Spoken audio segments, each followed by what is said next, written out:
Welcome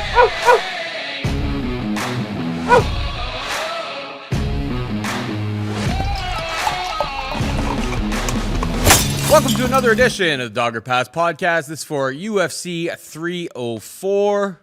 Producer Jared is on the sticks. Cody Saftik is on the line. Of course, I'm Paul Shaughnessy.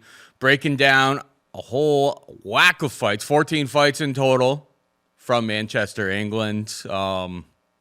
It's a nice little offering. I mean, it's a pay-per-view. There's no big ticket, big, superstars or anything like that. But we are, weigh-ins pending. We are in for a pretty good night of fights there, Code. Yeah, it's weird because it's a card from the UK, but it still starts at like a fairly regular start time. So I know some of these fighters have been complaining that in the case of the main event, they're fighting at like 3 or 4 o'clock in the morning and that it might affect them. But at the same time, it's like, yeah, we're coming off we have a card in Denver at altitude. It's greasy. And there's a card last week. There were a lot of tightly contested matchups. Now you get a card in the UK where you don't know if it's affecting them, but you just got to put it aside and hope the right man wins. So 14 fight offering. It's big by UFC's standards, I guess. I don't know if they're anticipating a couple of these fights might fall off here and there. And I wouldn't even mind it because this weekend is, again, another loaded combat sports weekend between Karate Combat. Next weekend, there's a PFL card as well. So, I mean, maybe pick and choose wisest. But this card in particular, Paul, there's a couple plays. They feel good, but they've already been steamed. So these 4-1 favorites, 3-1 favorites, which one's going to shit in the apple pie? I don't know, but that's why you're going to help me out. We're going to finalize some stuff right here, right now. Yes, sir. Yes, sir. That's actually an interesting point about the timing of it. I didn't realize that it was starting at, so it'd be like 3 o'clock, 4 o'clock in the morning when the pay-per-view starts. Could that help the people coming from over on stateside? You just have to keep on your regular, your regular timing. Go to bed at like 3, 4 o'clock in the morning. I don't know. It's kind of interesting. You're suffering from jet lag. Most of these people don't have enough money to go to the UK a month in advance and live and train there full time. So you're showing up 10 days out. You're dealing with jet lag. You're dealing with the just general time zone difference and the different culture and the different food and the different sea air and all these different things. And then they go out and they shit in the apple pie, and you're just like, oh man, it looks so good on tape. Oh man, I was expecting more. But it's like you don't know what's going on in their mind. You don't know who's sick and who's not. Week after week, it's like guy ended up having staph infection, but they didn't tell you till after the fight, and he was no good. And, oh, this guy ended up competing with a broken hand, and there's just so many wonky ass variables. This card seems straightforward for the most part, but of course, there's going to be a couple underdogs that come through, so that's what we got to spot out. All right, main event, we've got Leon Rocky Edwards taking on Belal. Remember the name Muhammad. It's a rematch. It was very, very short-lived, their first fight between each other. Minus 230 for the reigning champion, Leon Edwards, plus 200 for Belal Muhammad. I mean, it was 4 or 5 fights ago for both of these guys when they last fought. But the sense I was getting before the eye poke, which, people took some shots at Belal for faking it, yada, yada, yada. I mean, he got poked in the eye pretty, below the eye, I suppose, slightly, but got poked in the eye pretty bad. Not out of the realm of possibility. If you're not able to see, you're not going to be fighting high stakes fight there. But what I took away from rewatching that and looking at it, it's I feel like with Belal not really having crazy power or anything, it kind of made Leon be a little bit more aggressive. Sometimes Leon minds his P's and Q's, doesn't really press, doesn't really commit to some of his strikes because he's worried about the firepower coming back. Outside of Belal getting takedowns, controlling position, and we've seen Leon's made pretty big strides in some of those departments. Obviously, Usman was able to take him down, but last time out against, Covington or whatever? Yeah, against Covington, he really neutralized that, was able to get 2 takedowns of his own. Outside of Belal getting takedowns, holding position, making it a bit of a snoozer, as long as these guys are on the feet, I expect Leon to be winning most of those exchanges, and the power coming back from Belal doesn't really scare me at all. So I think Leon at, it's minus 230, minus 250, it's kind of moved to in some spots. I think he's a rightful favorite here. What about you?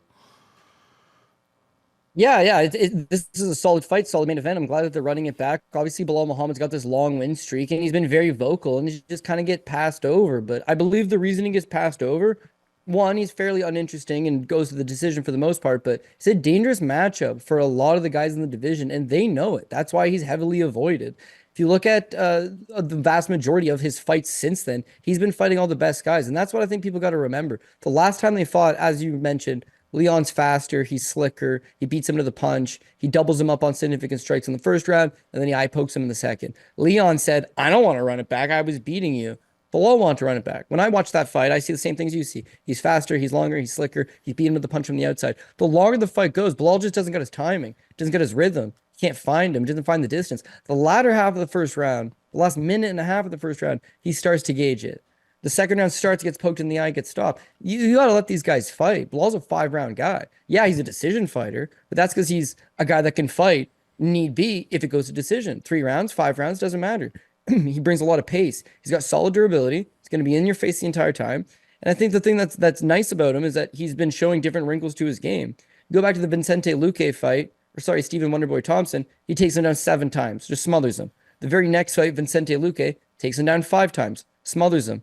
The very next fight with Sean Brady, never shoots one single takedown. He just keeps the fight upright, boxes Sean Brady's face off, TKOs him in the second, fights Gilbert Burns, never shoots one single takedown in the Gilbert Burns fight, boxes him up for 5 rounds, lands 142 significant strikes. So you see guys like Wonderboy and Luque, when he knows he can take you down and that's the path to victory, he'll do it multiple times. Other guys where he knows he has a striking advantage over you and can pressure you, he'll stand with those guys. He can do it all. He's not the most popular guy going, but he is talented. Generalist, but good, very good in all of those areas. Then you don't see that very often. Now you can say, oh, geez, he's 36 years old. That's fair, but welterweight's an old division. Colby Covington, when he was on his reign, old. Usman, who recently dropped the title, old. You go back years prior, guys like George St. Pierre, guys like Matt Hughes. Hell, Robbie Lawler won the welterweight title years past his prime. The welterweight division, you can be an old man and you can still get things done. 55 and below is where you run into problems. So I don't think Bilal's a shot version of himself. I think, if anything, this is the best version of himself. Leon, meanwhile, yeah, same thing. He's probably at his best as well. He's only 32. He's 4 years younger. As an athlete, he would be in his physical prime. He's on a solid win streak. He's now the champion. His fight's in his own backyard. Yeah. If you are going to bet Belal, which he's going to be my underdog pick here, do you take this thing maybe after the first? Maybe after the second? Because I do expect Leon to be faster early. It's that wear that he should be able to bring onto him. And so, again, we know with Belal that he can go 5 rounds. The flip side to that with Leon Edwards, is his last fight with Colby Covington, he wins the first 4 rounds fairly clean. The third round's close. The first 3 are clean. The fourth round's close, but I thought he won. The fifth round, he loses. It's the only round he loses in the fight, was that fifth round. His fight with Kamaru Usman, not so much. Like the third fight, he had, I guess, kind of lost some early rounds to Usman and rallied. Got to go back to, I guess, his fight with Rafael dos Anjos. It was a 5 round fight. Okay, he 49-46'd him. The only round he lost was the fifth round to Rafael dos Anjos. His fight with Gunnar Nelson, in my opinion, the only round he lost was the third. He got dominated in the third, and one judge actually saw fit that they thought Gunnar Nelson won. So he has a history of, I think, dropping these later rounds. Now, Colby's old at this point. His body's shot. He's not the same guy he was 2-3 years ago. He couldn't really seal the deal. Usman's fighting him for the third time, is winning the second fight, gets head kicked. Now he's fighting as damaged goods as an old man with 2 shot knees. Not as good. Like, none of these guys have really fought Leon at their best if you're making excuses for them. Whereas Belal, there's no excuse here. He's at his best. This is it.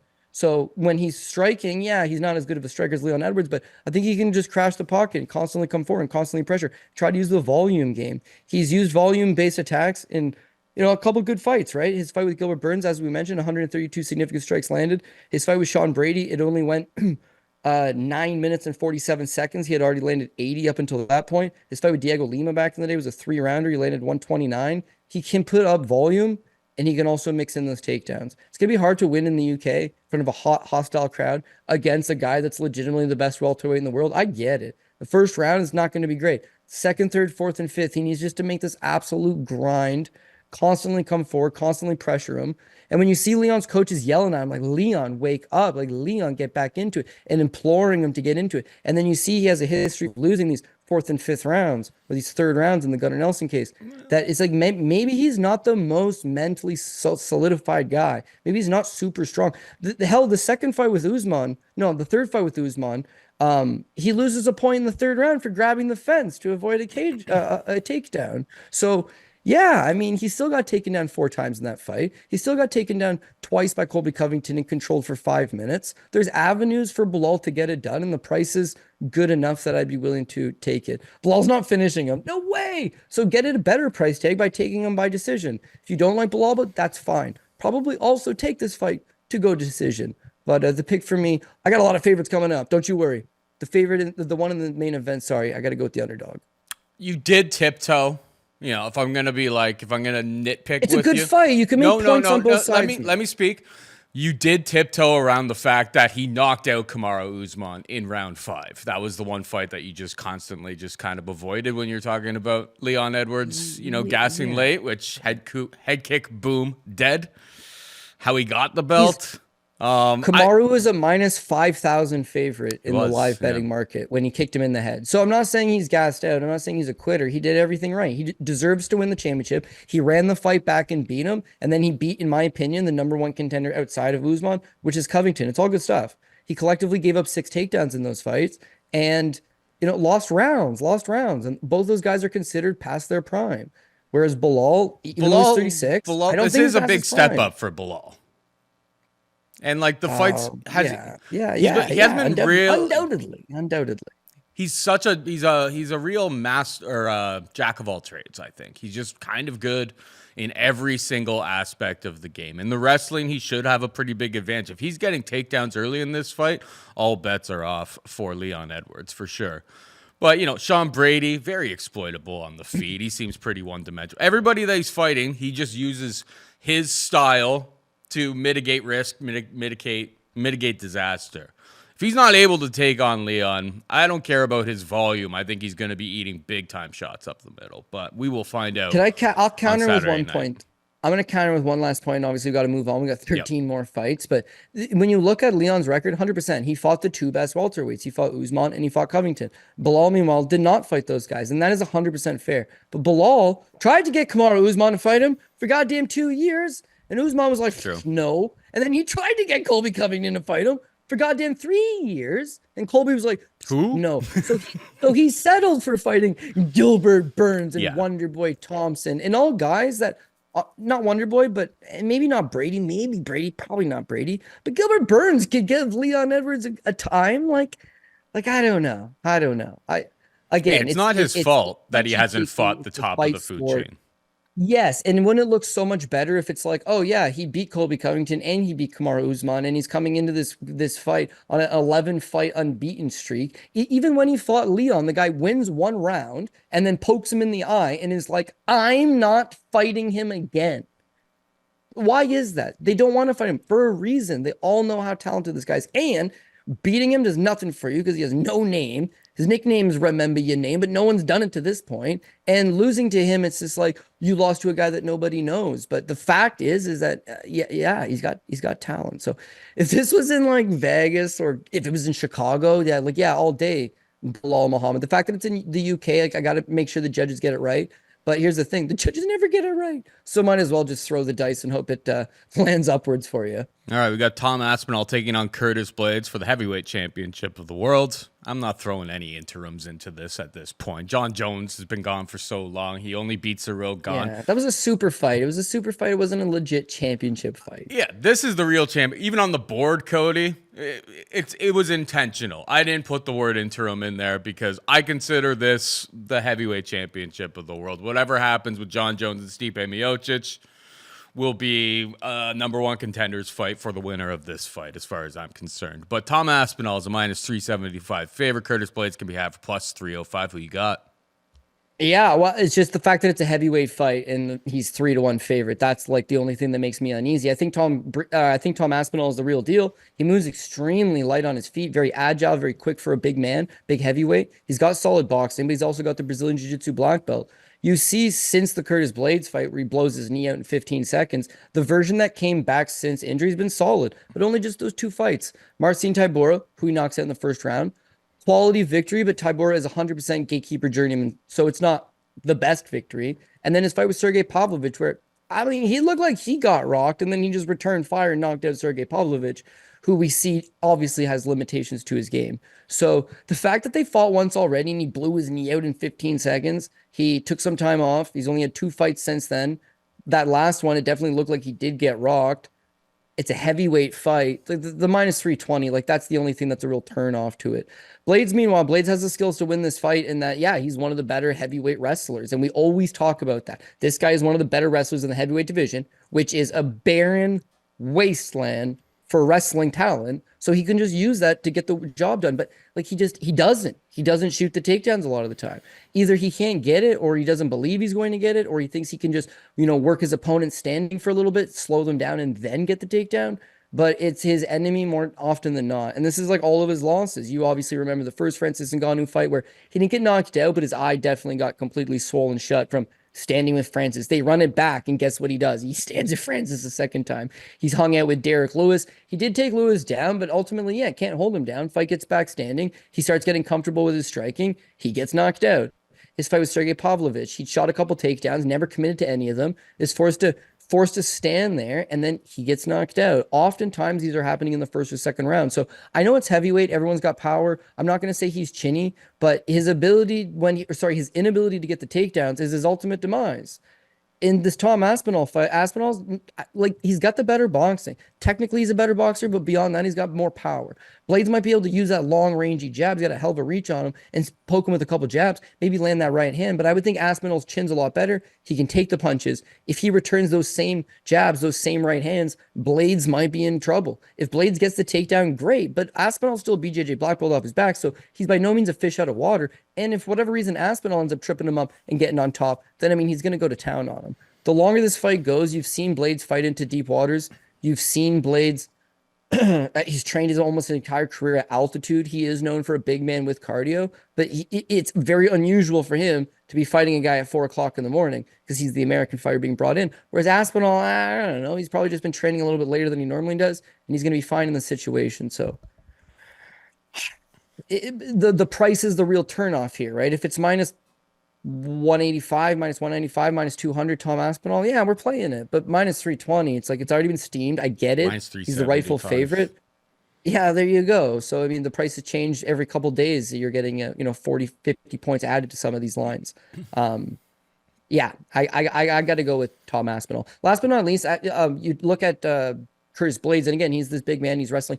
That last fight with Gelton Almeida, I mean, he got taken down 9 times by Almeida, who's got a nasty wrestling game and a nasty BJJ game, but like it's not that much better than Aspinall's. In fact, if Aspinall gets half of that many takedowns, if Aspinall gets 2 takedowns, I think he does a lot better with them and doesn't gas out. So heavyweights be heavyweights, dude. Oh, we'll talk about another heavyweight fight later on this card. Heavyweights be heavyweights. Expect the unexpected, but yeah, I'm picking Aspinall. Just there's some uneasiness there. Yeah. So I have a book that's like off market, and they had plus 425 or plus 421 on Blaydes. It is a 3-way market, so if it was a draw, I would still lose. But I mean, Tom Aspinall's never been out of the first. He's never been out of the second round in his entire career. He looked tired against Arlovsky when he choked him out too in the second round. Yeah, 100%. He looked horrible in round 1 against Arlovsky, but then he's obviously incredibly talented. He's got BJJ skills. He's got incredible power, incredible speed. He's just a better athlete, frankly, than most of the guys in this division, and it's gotten him a long way. There's no.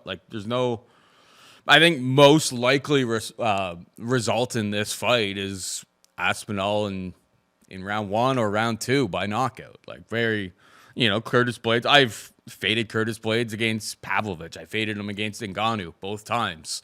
That's obviously the path to victory, but I have a general theory, and I mean, I'm not going to be surprised to lose. I took the plus 421 because I'm not going to get a better number than that. It was last Saturday, literally after the events ended. And really what comes down to is that like top of the food chain or bottom of the food chain heavyweights, if you give me like plus 400 pretty much on anybody, just the amount of volatility, I take a shot on it. What do I think is the most likely result? I think Tom Aspinall knocks him out and, further cements his claim to the throne at heavyweight in the UFC. But if Curtis can just kind of hang around, things are going to get awfully spicy as we get into like round 3. If he can, that's a big if. But if he can get into like round 3, it could be a long night for Tommy Boy. If I were to bet, what's Aspinall like inside the distance? Like the most stunning result for me in this fight, if it were to happen, would be like Aspinall by decision. 5 rounds for any heavyweight is a long time. Yeah, Blaydes by decision, possibly. Very, very Aspinall's possible. Not been late, but Aspinall by decision, I don't see it. I mean, inside the distance, the best on market is minus 275, minus 285. You're getting like a 100-point discount. I mean, I think Aspinall money line is the exact same as Aspinall inside the distance. So take that for what it's worth. For me, though, it's going to be a dogger pass. Just any top of the food chain heavyweight at 300, 350, like over plus 300, I'll probably be taking a shot. Is what it is. And it'll probably look really dumb for making that pick. All right, we got my mistake. King Green taking on Paddy the Baddy Pimblett. It's a straight pick 'em on the board. It's been kind of flip-flopping back and forth. Who you got here, Code? Yeah, I don't mind him changing his name, but he should have changed his last name too, from Green to Bobby, so that we could just keep calling him King Bobby, right? Which is what we called him anyways. King Bobby Green. If he wants to drop, I don't know, why drop the best part about your name? Bobby, come on, baby. Bobby, do it for me, baby. I think he wins. Again, he's getting a little bit older. He's definitely more of a showman, and it's with Bobby Green. It's always with King Bobby Green. Doesn't matter. Doesn't matter what you want to call him. With King Bobby, the thing that he kind of has always got him in trouble is this, that like he'll sometimes get that shoulder roll going. He'll shake off. He'll fight to the level of his opponent. And even though he can outwork you, even though he can put hands on you, even though he can land some decent shots, stuff these takedowns and really make you work, sometimes he acts too much of a showman. In his last number of fights, he's kind of put that aside. He's been fighting like a veteran. He's been fighting these solid performances. I thought he looked really good against Jim Miller in his return from that just absolute nasty beatdown from Jalen Turner. The fight prior to that, he knocks out Grant Dawson. The fight prior to that, he put an absolute beating on Tony Ferguson and then subbed him in the 3rd round. First guy to ever submit Tony Ferguson. So say what you will, but Bobby Green's extremely well-rounded. He's got skills all over, and he's been fighting smart. But now that he's facing against Paddy Pimblett, I feel like there's reason for him to go back to being a clown and joking around with this guy who you don't think should be in there with you, who's, this big character who's joking around himself. He's got to mind his P's and Q's. He's got to stick to the basics. And if he does all that, I think he boxes him up. Paddy, there's no question about it. His run hasn't exactly been all that good. When you look at him back in Cage Warriors, submission game solid, wrestling game leaves something to be desired, striking game leaves something to be desired. But, I mean, he's a regional scene guy. Gets signed to the UFC, and Barstool Sports gets behind him. They're launching this new betting app. Dave Portnoy likes the guy, and the marketing machine jumps on board. They start selling wigs. And as a result, you've looked past the fact that he's losing the fight to Luigi Vendramini. Gets taken down, is losing, ends up chin-checking him. His fight with Cazulo Vargas, you put a little action on Cazulo Vargas, I thought you were crazy. He's getting boxed up by Cazulo Vargas and losing before he gets a takedown in the submission. Right? Both those fights doesn't look good. His fight with Jordan Levitt, he gets taken down 3 times by Jordan Levitt and he's getting worked. He's getting out hustled.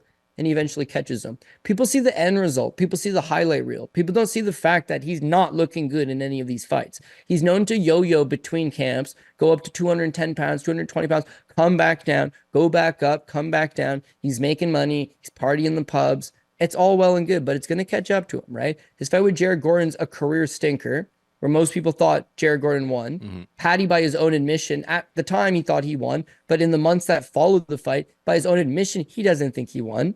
And at that point, he's starting to be like, you know what? MMA is not really for me anymore. But they offer him a Tony Ferguson fight. How could you refuse? It's a tailor-made fight. It's the easiest of all fights. He's a really big name guy, with a solid reputation, who's absolutely beyond expired at this point, right? Why would you not take it? So he does. Wins the first 2 rounds as he should. In the 3rd round, bro, he is cooked. Tony Ferguson almost beats him. Craziness. And then, so you know what he does afterwards? He doesn't go back to the drawing board and say, I'm going to stay in camp. He doesn't say, I'm going to stay in shape. He doesn't say, yeah, I see where I made some mistakes. I'm going to get better, and I want to be this champion. I want to be all this. He goes on record saying, I think my career, like my future in fighting, is going to be these celebrity boxing matches, these influencer boxing matches, these Jake Paul type matches, where he can get paid easily more money than he gets paid in the UFC to take far less risk against far less competition. So that's where he's at now. Offering him a Bobby Green fight makes all the sense in the world. King Bobby is an older fighter who's got a big name, and he's not the outside of the Grant Dawson knockout. It's not really the biggest power puncher going. Mm-hmm. Why not take that fight? But the fact that he's already thinking about my contract expiring, he's already thinking about his future outside of the UFC, outside of MMA altogether. I don't fully trust him. Whereas Bobby Green, this is all he knows.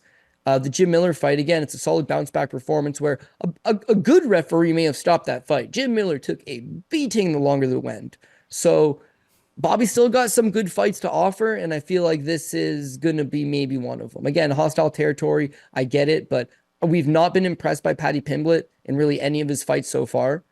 And this is undoubtedly a step up in competition against a solid guy, and he's already talking about other options outside of this. So can't get behind him. Got to go Bobby Green. Again, Bobby Green by decision. That seems fair to me. Paddy Pimblett can take a hell of a punch. Paddy Pimblett's not getting submitted, I don't think. No. So Bobby by decision, but maybe Bobby straight up's just the easiest way to go about it. Yeah. I mean, I look at this matchup, and I've been burned before by Bobby Green. It hasn't happened in a while where it's like he clearly won a decision and then lost. Like where we're going for this, Liverpool being pretty close to Manchester. That is 100% in play. And I've been off of the, just straight up fade Paddy. I even bet him after round 2 against Jared Gordon because I knew that like the fix was potentially in. But I think this is a horrible I think it's a horrible matchup for Paddy Pimblett. It's just like Bobby Green, jack of all trades, kind of good at everything, will have an advantage if the fight stays standing. And frankly, he's been taken down in the last 10 fights over the last 3 years. He's been taken down once. And that was against the current champion, Islam Makhachev. Like seven fights ago. Nobody takes him down. He's showing improvements in the wrestling. Paddy's wrestling hasn't been great at the best of times. So if this turns into 3 rounds, them standing and trading, outside of, little fish and chips, bangers and mash, a little home cooking, which is 100% on the table in any sort of Paddy Pimblett fight, I think Bobby Green should absolutely cruise here. So I'm 100% with you. I love Bobby Green. I'm prepared for disappointment. But yeah, him by decision at plus 160 is what I see right now. Plus 165. It's going to be kind of in that range. Prepare for disappointment. Prepare for sadness. But maybe this will be an interesting one when like those winner wins by split decision, because like one of the judges will probably like absolutely screw you. That could be another little one that I'll add to like the thing. But yeah, Bobby, as you know, the nuts and bolts and the how these guys' styles match up, like it's all Bobby Green as far as I'm concerned. So we move on down the card. We've got Christian Leroy Duncan taking on G-Rod Gregory Rodrigues. Minus 140 for Duncan, plus 120 for Rodrigues. Who you got here? The fight gets announced, and I'm like, you know what? I'm in on Christian Leroy Duncan to get the job done, probably by TKO, and I'm expecting to get a good price on it, and I'm expecting him to be the underdog. And it just didn't shake out that way. He's the favorite, and so I'm a little bit nervous because it's very much the tale of two fighters, right? You've got Gregory Rodrigues can strike, but if he chooses to do so, he'd get knocked out. He can get knocked out. If he chooses to wrestle and grapple and uses Brazilian Jiu-Jitsu black belt, that's where he could potentially give Christian Leroy Duncan problems.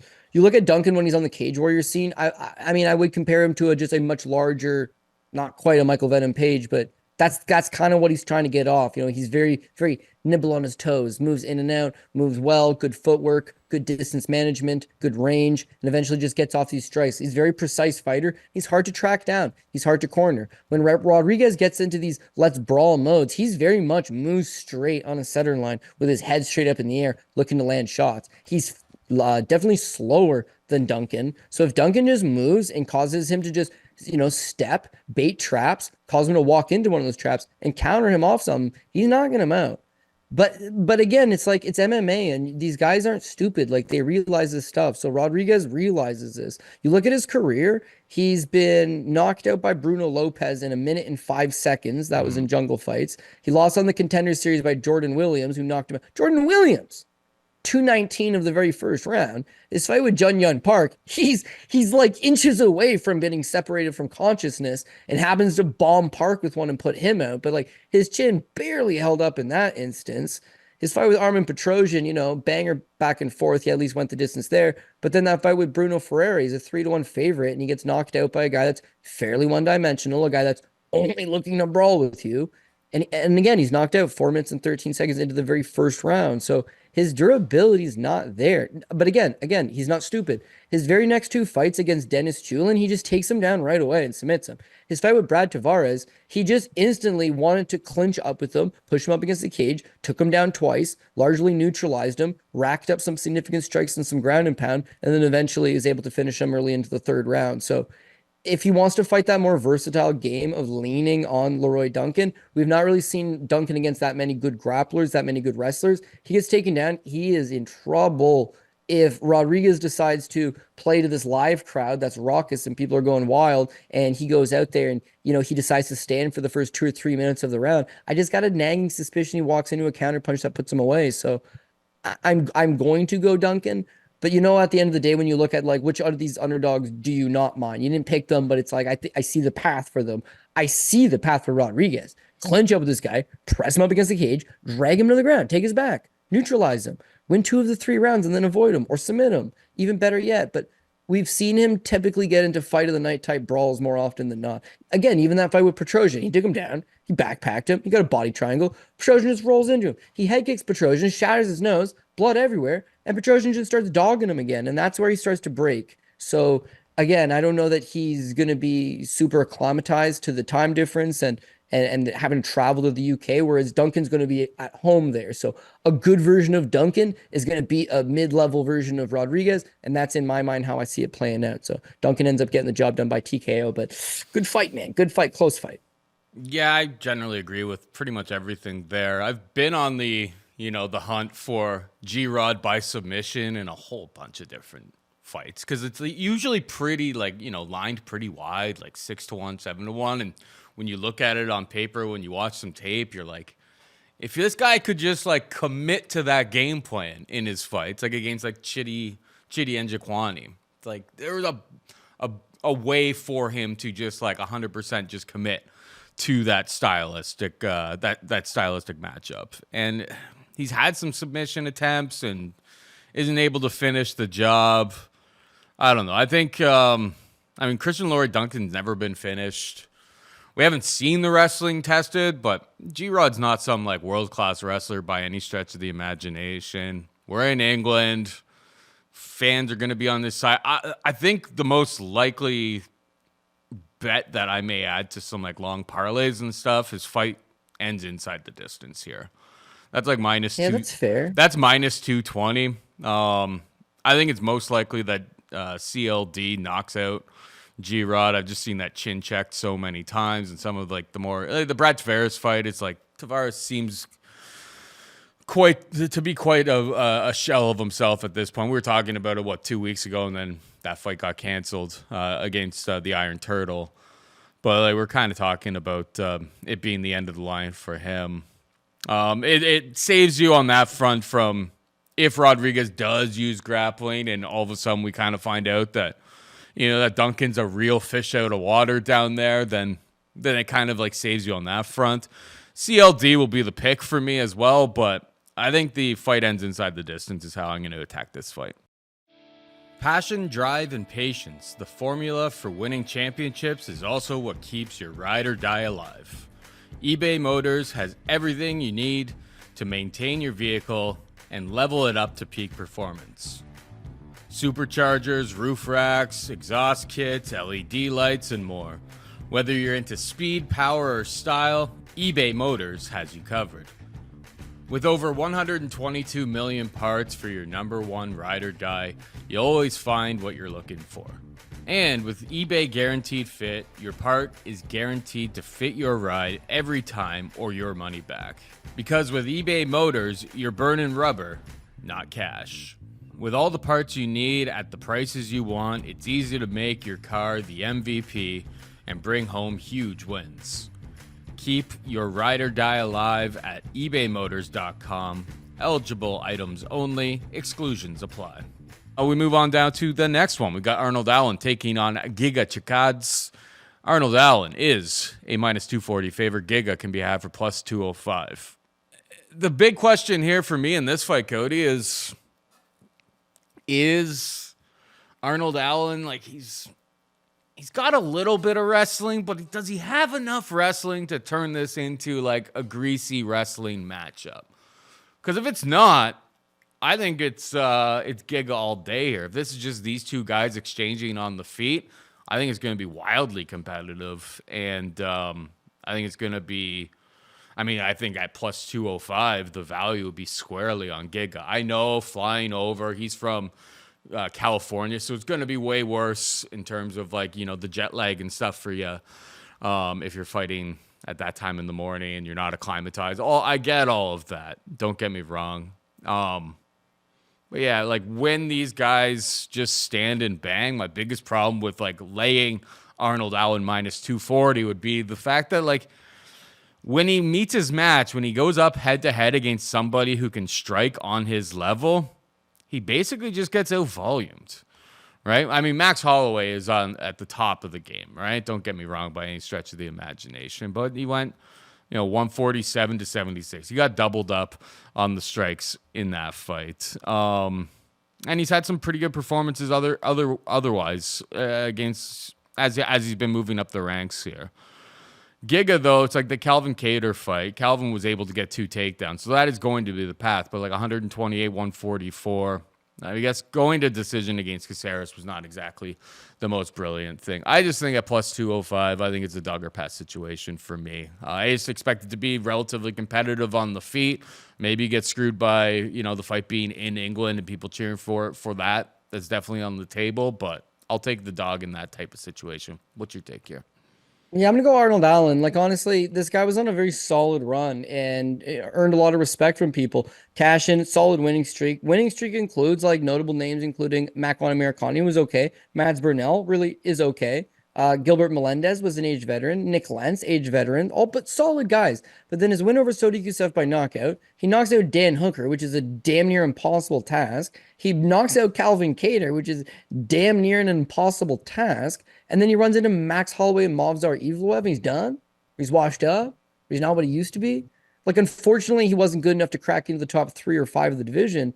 But this guy's still got a lot to offer. And again, he used to be, needs to get the fight to the ground, needs to use his grappling, but he figured out that just he can get a quick start on guys. And that's what he does best, is he tries to get quick starts on guys. His fight with Sodiq Yusuff, you'll remember that fight. He isn't getting outworked, but he would just land that big shot. Sodiq Yusuff was knocked down. He did the stanky leg off a blocked high kick. It all visually looked appealing. He got the quick jump on Dan Hooker, first round knockout. Hooker's a slow starter. Before he even gets started, this guy's in his face. And he did the exact same thing against Calvin. So against Giga, like, no, he's not the better striker, but is he has a fast start on him, is competitive early, can push that type of pace. Giga's a little bit older. He's got a ton of injuries. He does not compete all that regularly. And you can say he's got good takedown defense, but like, how do you know? His last fight against Alex Bruce Leroy Caceres, Bruce Leroy shot 0 takedowns. His win over Edson Barboza shot 0 takedowns. Cub Swanson, 0 takedowns. Jamie Simmons, who? Jamie Simmons actually shot 3, but he's a bum. Like, come on. Omar Morales, prior to that, 0 takedowns. None of these guys tried to take him down. And the UFC's matched him up with guys that don't try to take him down. And even Calvin Kattar, who we saw UFC 300, get absolutely tossed around by a bantamweight, have 0% chance of defending takedowns, had no redeemable qualities in that fight, got completely thrashed and out-grappled pillar to post by a much smaller man. Even he was able to take down Giga Chikadze twice. So Calvin Kattar is not known for his wrestling or his offensive grappling, and he was able to utilize it and utilize striking. So I feel like Arnold Allen may have those same two avenues. Is that striking? Yeah, maybe he's not a polished former Glory kickboxing standout. That's fine, but he's aggressive. He's in your face. He's pushing a tempo, and he's also trying to take you down. Last but not least, like you said, well, if he doesn't take him down, I find it hard to believe that he'd be able to hang with Giga Chikadze in just a striking battle. Again, fair. But we just saw in Giga's last fights against Bruce Leroy. Bruce Leroy did not take him down and instead stood with him for 3 rounds and looked more than fine. In fact, the numbers have him edging out Bruce Leroy 65-62 in significant strikes. Didn't look great. No. And so that gets me into my last point with Giga Chikadze. When you look at him, he's 35 years old. He's coming up on his 36th birthday. At 145 pounds, it's essentially over for him. His wins have been all guys that were not ranked and not trying to take him down. The two real step-ups, he knocked out Barbosa. I got to give him that one. But Calvin Kattar, taking him down, again, problematic. But it's the 3 years ago he beats Edson Barbosa. Then he takes one fight against Calvin Kattar in 2022. He takes one fight against Bruce Leroy Caceres in 2023. He's now coming off another year-long layoff. He pulled out of the Josh Emmett fight. No specific reason, but injury-related. And again, when you're a 35-year-old, nearly 36-year-old featherweight kickboxer with like 100 Kyokushin karate matches, like 60 kickboxing matches, and now you've tried to transition over and grapple and learn all these new things, like his body's banged up. Whereas Allen, unfortunately, couldn't beat Max Holloway or Movsar Evloev. Like, too bad, so sad. But this is a big drop down for him. So, I do expect him to get the victory. Whether he shows up and shows out and puts on a highlight performance and gets a finish, like that I can't assure you. But I do think he eventually just hustles up a decision at the very least. Fair enough. I won't be laying the chalk on Arnold Allen. That's fair, and I'm going to blame you. Let's move on. We've got Muhammad Mokaev taking on Manel Kape. Mokaev, a minus 150 favorite. Kape can be had for plus 130. This one feels like the biggest speed trap of the century, Cody. Like, I want to bet Manel Kape, and that line keeps kind of growing, and they're just like begging me to bet him. Because like Mokaev, we have seen, gets takedowns and he sticks to that game plan. If this fight stays on the feet for extended periods of time, it's not going to be remotely competitive. But Mokaev will be diving at ankles, doing anything he can to get the fight to the mat as early and as often as possible. I can't help it, Cody. I think it's another dog or pass situation, but I'm prepared to like just watch Mokaev be on his back for the for the majority of the fight. It's definitely very, very scary in that respect. David Dvorak was able to take down Manel Kape a couple times. Matus Nicolau was able to take him down. Like, the path is going to be there for Mokaev, but going against Alex Perez, like, he deserves to be up in this conversation. 100% Mokaev. He's making improvements fight to fight. Don't get me wrong, but I don't know. He's just so green in the striking that I still find it hard to lay any sort of chalk with him. What about you? Yeah, well, people will know me as a Mokaev hater because I always point out the fact that it's like, dude, this kid is very green and barely slipping by. Go back to the Alex Perez fight, barely squeaks by. The Tim Elliott fight, it's like he's down on 2 of the 3 judges' scorecards before getting the 3rd round finish. His fight with Jafel Filo, he got his knee cracked on a 3rd round knee bar. His fight with Malcolm Gordon, he's losing into the 3rd round. It's 1-1 and he's losing the 3rd round before putting him away. There is warning, just red flags and warnings all over this guy. But he seemingly perseveres through it. And like the biggest knock on him is that when you're very young and very green, you got to lose to get better. But in his case, he's winning and getting better. But he's actually starting to get legitimate, rounds under his belt. When he first debuted, he didn't look good against Blaine O'Driscoll. That's his last regional show fight. So it was an easy fade against Cody Durden, but great win. Then his next fight against Charles Johnson, he gets like 12 takedowns and lands 12 significant strikes. Like, he took him down. He got no damage off. His fight with Malcolm Gordon, he looks bad. Jafel Filo doesn't look great. Tim Elliott, now you're fighting a former world title challenger. Hey, Tim Elliott fought Demetrius Johnson for the unified flyweight strap and took a round off of him. So, guy's pretty good. Yeah, it was a tough fight, but you learn from that. His fight with Alex Perez. Alex Perez also is a former flyweight world title challenger. Like you're fighting some of the best guys going. And so he gets takedowns over everybody. That is universal. And that's going to be key here, right?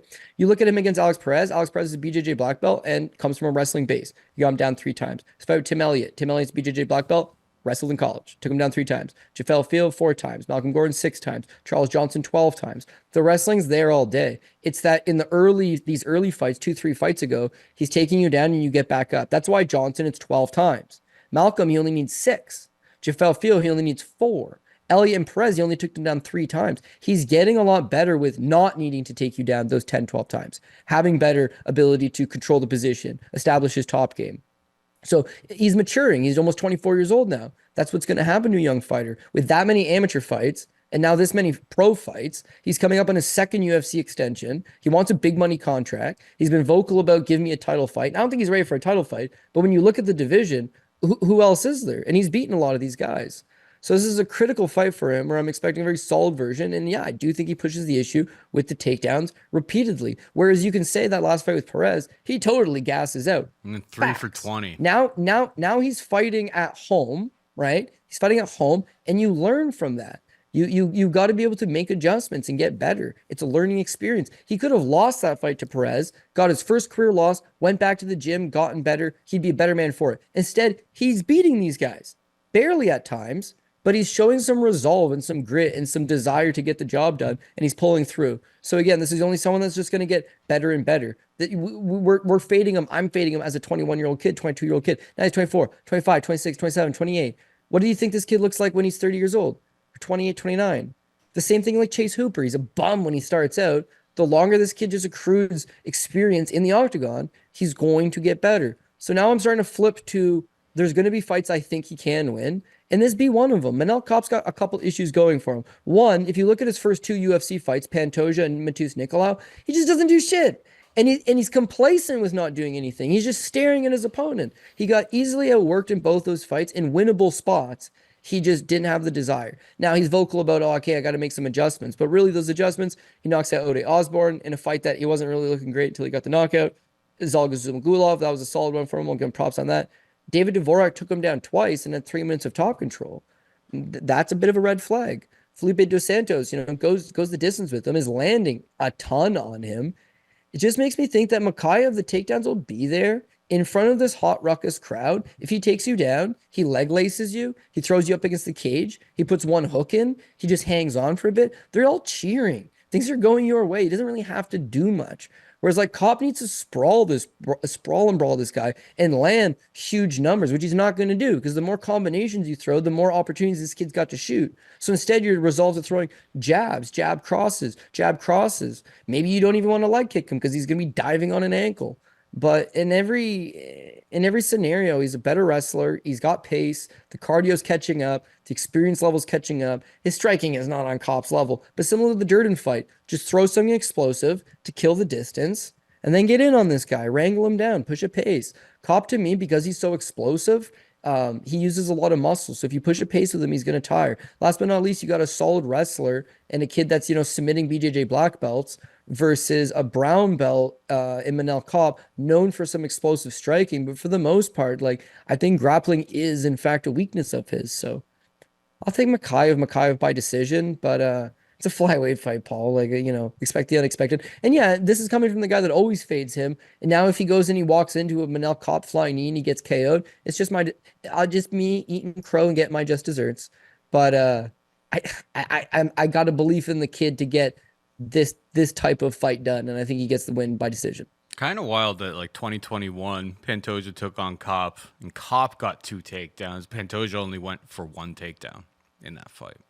And he slammed him too. He picked him up and he dumped him. And I was like, damn, this guy is strong. Working in Vegas, BJJ brown belt. It was like, not only can he strike, but he has a ground game. And then since then, it just hasn't really been there. He waits on that big shot way too long. I'll give him props to that last fight against Felipe Dos Santos. He landed a knockdown. He landed 114 significant strikes. He fought more of a pace type fight. But for the most part, he just kind of sits and waits a little too long. A kid like Mokaev that's constantly in on a leg, constantly in on a trip, constantly just in your face it's gonna be viewed by the judges. Plus this raucous crowd behind him, it'll be viewed to the judges that he's working them and he's getting dominant positions and he's winning rounds, and that'll lead to the decision victory.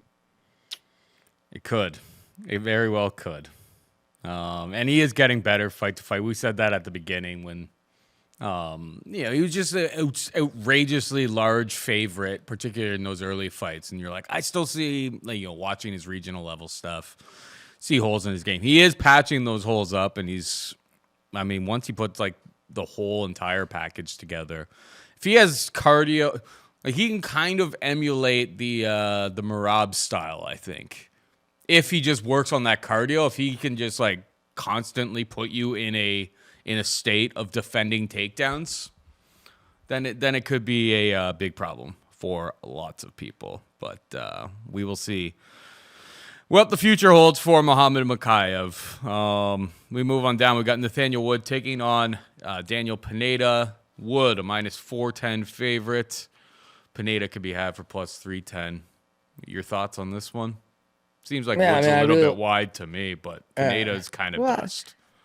There's not a whole lot of fights in the UFC that you want to be paying minus 400 on plus. And Nathaniel Wood's case is that he's a career bantamweight who's now realized he can't make bantamweight, getting a little bit older, moves up, body's been riddled with injuries, 45 debut against Muhammad Naimov. And he could have won that fight minus all the egregious fouls by Naimov, but the main thing is that he just got out-muscled. So he's in this weird transition where it's like his body's not allowing him to be the biggest bantamweight anymore, but moving up to featherweight, he's not exactly the biggest guy there. He's super technical. He's got a lot of great parts to his game. He's got solid grappling, chain wrestling at times, chain submissions, solid punching, throws in combinations, moves forward. He's fast. He's agile. He's just kind of got a problem with getting over the hump. In these big fight situations, he's kind of just lacking that little bit.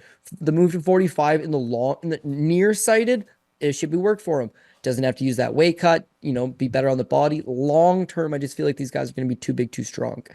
That fight with Naimov kind of proved that, but to me, that's his featherweight debut, right? And you're always going to get better. You know this. You're always going to get better in your second, third, fourth fight in a new division when moving up because your body's not exactly used to it. Now, between camps, you're getting more nutrients. You can pack on some additional muscle. You can get some size. You're more comfortable and familiar with the weight class. Your sophomore outing in that new weight class when moving up should be your best.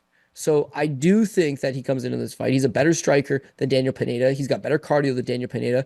His wrestling, grappling, it's hard to say better because Pineda is a decent BJJ black belt and he's a decent power wrestler, but he can only do it for 5 minutes, right? So let's say he's a better wrestler and a better grappler than Nathaniel Wood for the first round. That second and the third round, it'll be a reverse of fortunes. That's when Nathaniel Wood starts to take over. That's when I think he's going to start to get stuff done. Again, when you look at Daniel Pineda, this guy's been around for a long time, and his best career victories came in the PFL when they were overturned to no contest because he was on the juice. But since those back-to-back no contests, he knocks out Movlid Kabulayev, who won the $1 million tournament, Dagestan wrestling beast, and he chokes out Jeremy Kennedy, who's probably pound for pound Canada's top 3 best. I know that sounds sad for a lot of people, but Jeremy Kennedy is actually a really good fighter that I do rate. And it turns out he's on the juice. In the UFC, it's been these quick one-round type fights. Herbert Burns, the guy gasses. Cub Swanson, he gasses. Andre Feely, he's getting pieced up until he gets eye poked and it ends up being a no contest. Tucker Lutz, the guy's a bum. So with Bruce Leroy, he fights a good first round and then he gasses out. So very dangerous one-round guy. I just don't see him catching Nathaniel Wood in the first round. Knocking him out, although possible, he has no quality knockouts in quite some time and he has no quality knockouts when he's not on the extra sauce. He's very much a power grappler, take you down and submit you. What I do think you might be able to get value-wise here is that Pineda is bigger and he is stronger than Nathaniel Wood. I do think he probably could take him down in the first round, establish some top control, fish for some submissions. The guy is more than willing to give up position to go for submissions. He's like a Derek Minner type. It's to his detriment sometimes, but that's how he sometimes pulls off some magic. It's when it doesn't work is when he loses. In that event, though, I can see him giving Nathaniel Wood a tough first round. In that first round, Wood gets taken down. He fends off a couple submissions. He hears the buzzer. You're going to get a far better than a minus 425.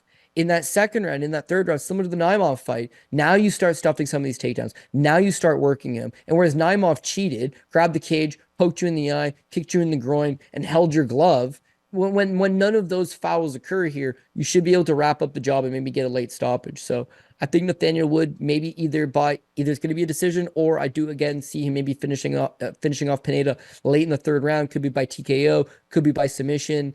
But you're probably going to get a better live price after the first round, just given how Pineda fights and that he's generally in most of these fights for the first before falling off a cliff. And last thing here is he's an older fighter, okay? He's 38 years old, fighting at 145 pounds. He's coming off a loss. He has not fought in 13 months. His last fight, I don't know why. Apparently, the guy he was going to fight killed a guy in Thailand or something, got arrested. Or they didn't kill him. They kidnapped him, extorted him for some money. Details, minor details. Whatever. And then Pineda just failed to book another fight with anybody else. So it's kind of weird. But again, he's 38. He's been off for 13 months. He's not known to have cardio. He's not known to be able to fight into later rounds. And with that 13-month layoff, as an aged 45er, he's now flying across the pond to the UK to take on the hometown guy. Like, so that cardio that you're already expecting to be bad, dude, times two. So either just take Nathaniel Wood straight up now and bite the bullet on the price tag, or wait till after the first round. Hopefully that it's more competitive in the first, and then you get a better price, and then Nathaniel Wood just takes over in the second or third, makes it look easy. Yeah, I don't have too much to kind of add to that. I wouldn't be... I mean, the Pineda round one props don't look so bad. You can get like 10-1 on that. It's like, I think most of what he would be able to do is like in the first 7.5 minutes. If he's going to do, he's going to get on him. He's going to get on him early, and he's either going to find a submission. He's got some submissions, and we've seen Wood, even though like not all of his fights, on UFC stats and stuff, not all of them are like full out knockdowns. We've seen him wobbled and like hurt in a few spots. Like, he can definitely get got if you land a pretty heavy strike on him. It's not like he's like, cast iron chin or anything by any stretch of the imagination. But yeah, Pineda's gonna have to do it early if he gets it done. So it's like, I wouldn't fault anybody for taking a shot on like Pineda round one, which can be had at like 10-1, plus 1,000. Crazier things have happened in MMA, but as the fight goes on, and the one tried, tested, and true result that we kind of see is that one, Wood can put up like 140, 150 significant strikes. Pineda does not have that in his wheelhouse, and two, Pineda around 7.5 minutes. He has went to decision a few times, but it's like he slows down significantly. So like not getting those later finishes kind of lends more towards like his opponents not being able to close out the show than him really doing all that much in those later rounds. I expect Wood to win, but if he weren't to win, I'll probably throw a small little sprinkle, because I'm a sick degenerate, Cody. I'll probably have like a small little sprinkle on Pineda round one at plus 1,000, to be perfectly honest, just because I'm sick. I'm sick in the head, man. We move on. We've got Meatball Molly Mccann taking on Bruna Brasil. Meatball Molly minus 350 favorite. Brazil can be had for plus 285. Meatball Molly came out at strawweight last time out and looked good. Kind of like, it's like this is the division that you're always supposed to be in. She tried to use the wrestling at 125. She's had some successes and stuff like that, but for her, it really comes down to being able to bully people and use, like, she's got half decent cardio when she's put in like a good honest camp. But yeah, the submissions are kind of showing up for her. Bruna Brasil, on the other hand, what did she do last time out? Yeah, Loma took her down, knocked out by Denise Gomes. I mean, you know me, minus 350, any sort of women's fight, I never feel great about it, but I like Meatball Molly. We'll wait for weigh-ins. We'll see if she, makes weight, looks like everything's in order, everything like that, but I won't be pulling the trigger on Bruna Brasil, I'll tell you that much. I think Meatball Molly may have a nice little run, particularly at this level of competition. This seems like a good opportunity for her to get another win in front of the hometown crowd. What's your take here? Yeah, I agree. I think Molly wins based on like the style and the skill level. It just really depends on her and like where her motivation level is at. And when she's motivated, as you mentioned, drop down to 115, head on her shoulders, she's awesome. When she's kind of believing into that Paddy Pimblett bullshit that was going on, she was not very good. And what I mean by that is she loses to Taylor Santos, who's no longer with the promotion, and then she loses to Laura Procopio, who's no longer with the promotion. That she barely squeaks by Jun Kim. She outstruck her 127 to 122. Jun Kim landed 122 significant strikes on her. She was on a 2-fight losing streak. Barely squeaks by her. And then the fight with Luana Carolina, she just throws some wild ass spinning back elbow and it lands and it knocks out Luana Carolina. And it's like, whoa, $50,000 bonus. Crazy highlight. Wouldn't you know it? Very next fight against Hannah Goldie, she did the exact same thing. So to my knowledge, how many UFC fighters have a spinning back elbow knockout win in the UFC? Like almost none. How many of them have done it twice? None.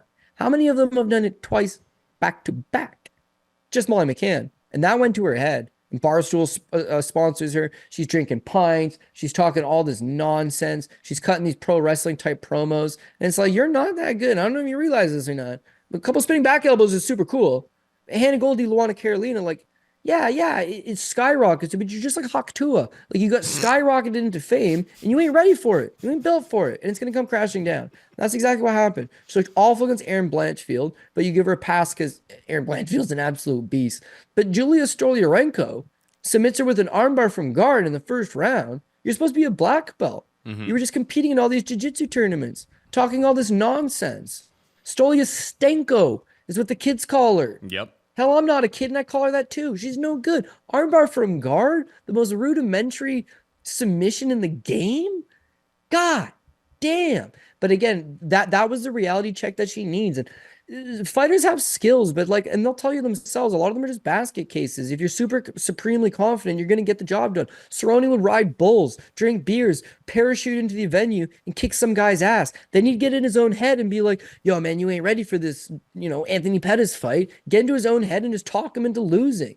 Talked himself into losing against Conor McGregor. It's just like you either got it or you don't.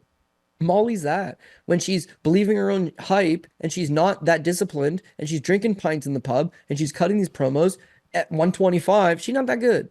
But what you saw, 2-fight losing streak, embarrassing moment. Some fighters run away from that. Some people contemplate retirement. She's been very vocal about having depression in the past, but she puts it all aside and finds that motivation. And that's all you could ever hope for somebody. And she looked really good against Diana Belbita. Yeah, it's Belbita, but they were running the fight back. They'd already fought once. This is a rematch that, quite frankly, nobody asked for. But Molly Mccann looked really good, man. I mean, the takedowns were solid, the boxing was solid, the pressure's solid. She's always had cardio. Even though she's short, she is the meatball, short with short reach. She'll fight you within the pocket and just constantly come forward. She fights good at home. Again, the takedowns are definitely going to be on the table. I think that there's just multiple ways for her to win. The support of the crowd, being at her natural weight class, being reinvigorated, she should get the win. Bruna Brasil, meanwhile, is being brought in as that opponent. This is a girl in the Contender Series got taken down 3 times by Mccann. Mccann. That's a bad luck. Her fight with Denise Gomez, Gomez is good, but again, she gets taken down 3 times and dominated, right? So that's 6 takedowns given up in your first 2. Shauna Bannon, who we'll talk about later, Shauna Bannon is terrible. Bottom of the barrel. She loses this 3rd round on 2 of the 3 judges' scorecards. God damn. Getting outworked, pushed back, she didn't get taken down. She ends up on her back. Bannon's on top of her. It's like, oh man, just abysmal. And then her last fight with Loma Lookboonmee. Listen, I can't just completely crap on her. Like, she's got a good frame for the division. She's long. She's got some good counter strikes. If you're a Shauna Bannon type and you're just going to walk straight into these counters, then she can fight like a long fighter. She can mix in a takedown or 2. She can use some of that physicality. But against someone like Molly Mccann, who's not going to be taking a step backwards, is going to double or triple you up on the volume count, can offensively take you down, you're resorted to grabbing an armbar from guard. And even though it's possible, she's not showing any type of grappling at this point. Denise Gomez routed her, and Loma Lookboonmee took her down and dominated her on the mat. So I would say dominated, but Loma Lookboonmee, a 105-pound Thai fighter, had very good success in the grappling department. So matched up with someone like Molly Mccann, who at her best is just way bigger, faster, stronger. Loma out-grappled you. She's a natural 105er.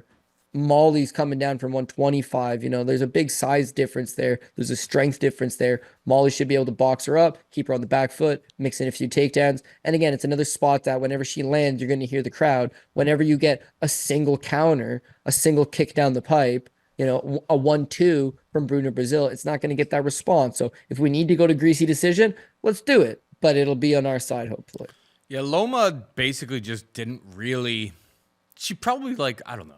This is like me thinking outside the box, but it's like she probably was just like, oh, her name's Brazil, must be good at BJJ, and like just didn't really didn't go for takedowns. And like a lot of her other fights leading up to that, she had been really mixing in the grappling. But it's like round 2, she didn't even attempt a Lomas takedown. had a lot She of went 1 for personal 1, issues got too. 2.5 minutes of control time, and then literally abandoned the whole wrestling. Like she could have made that fight on like a lot easier for herself. If she had kind of committed to the grappling a little bit more against Bruna Brazil. She still won. She still won very cleanly.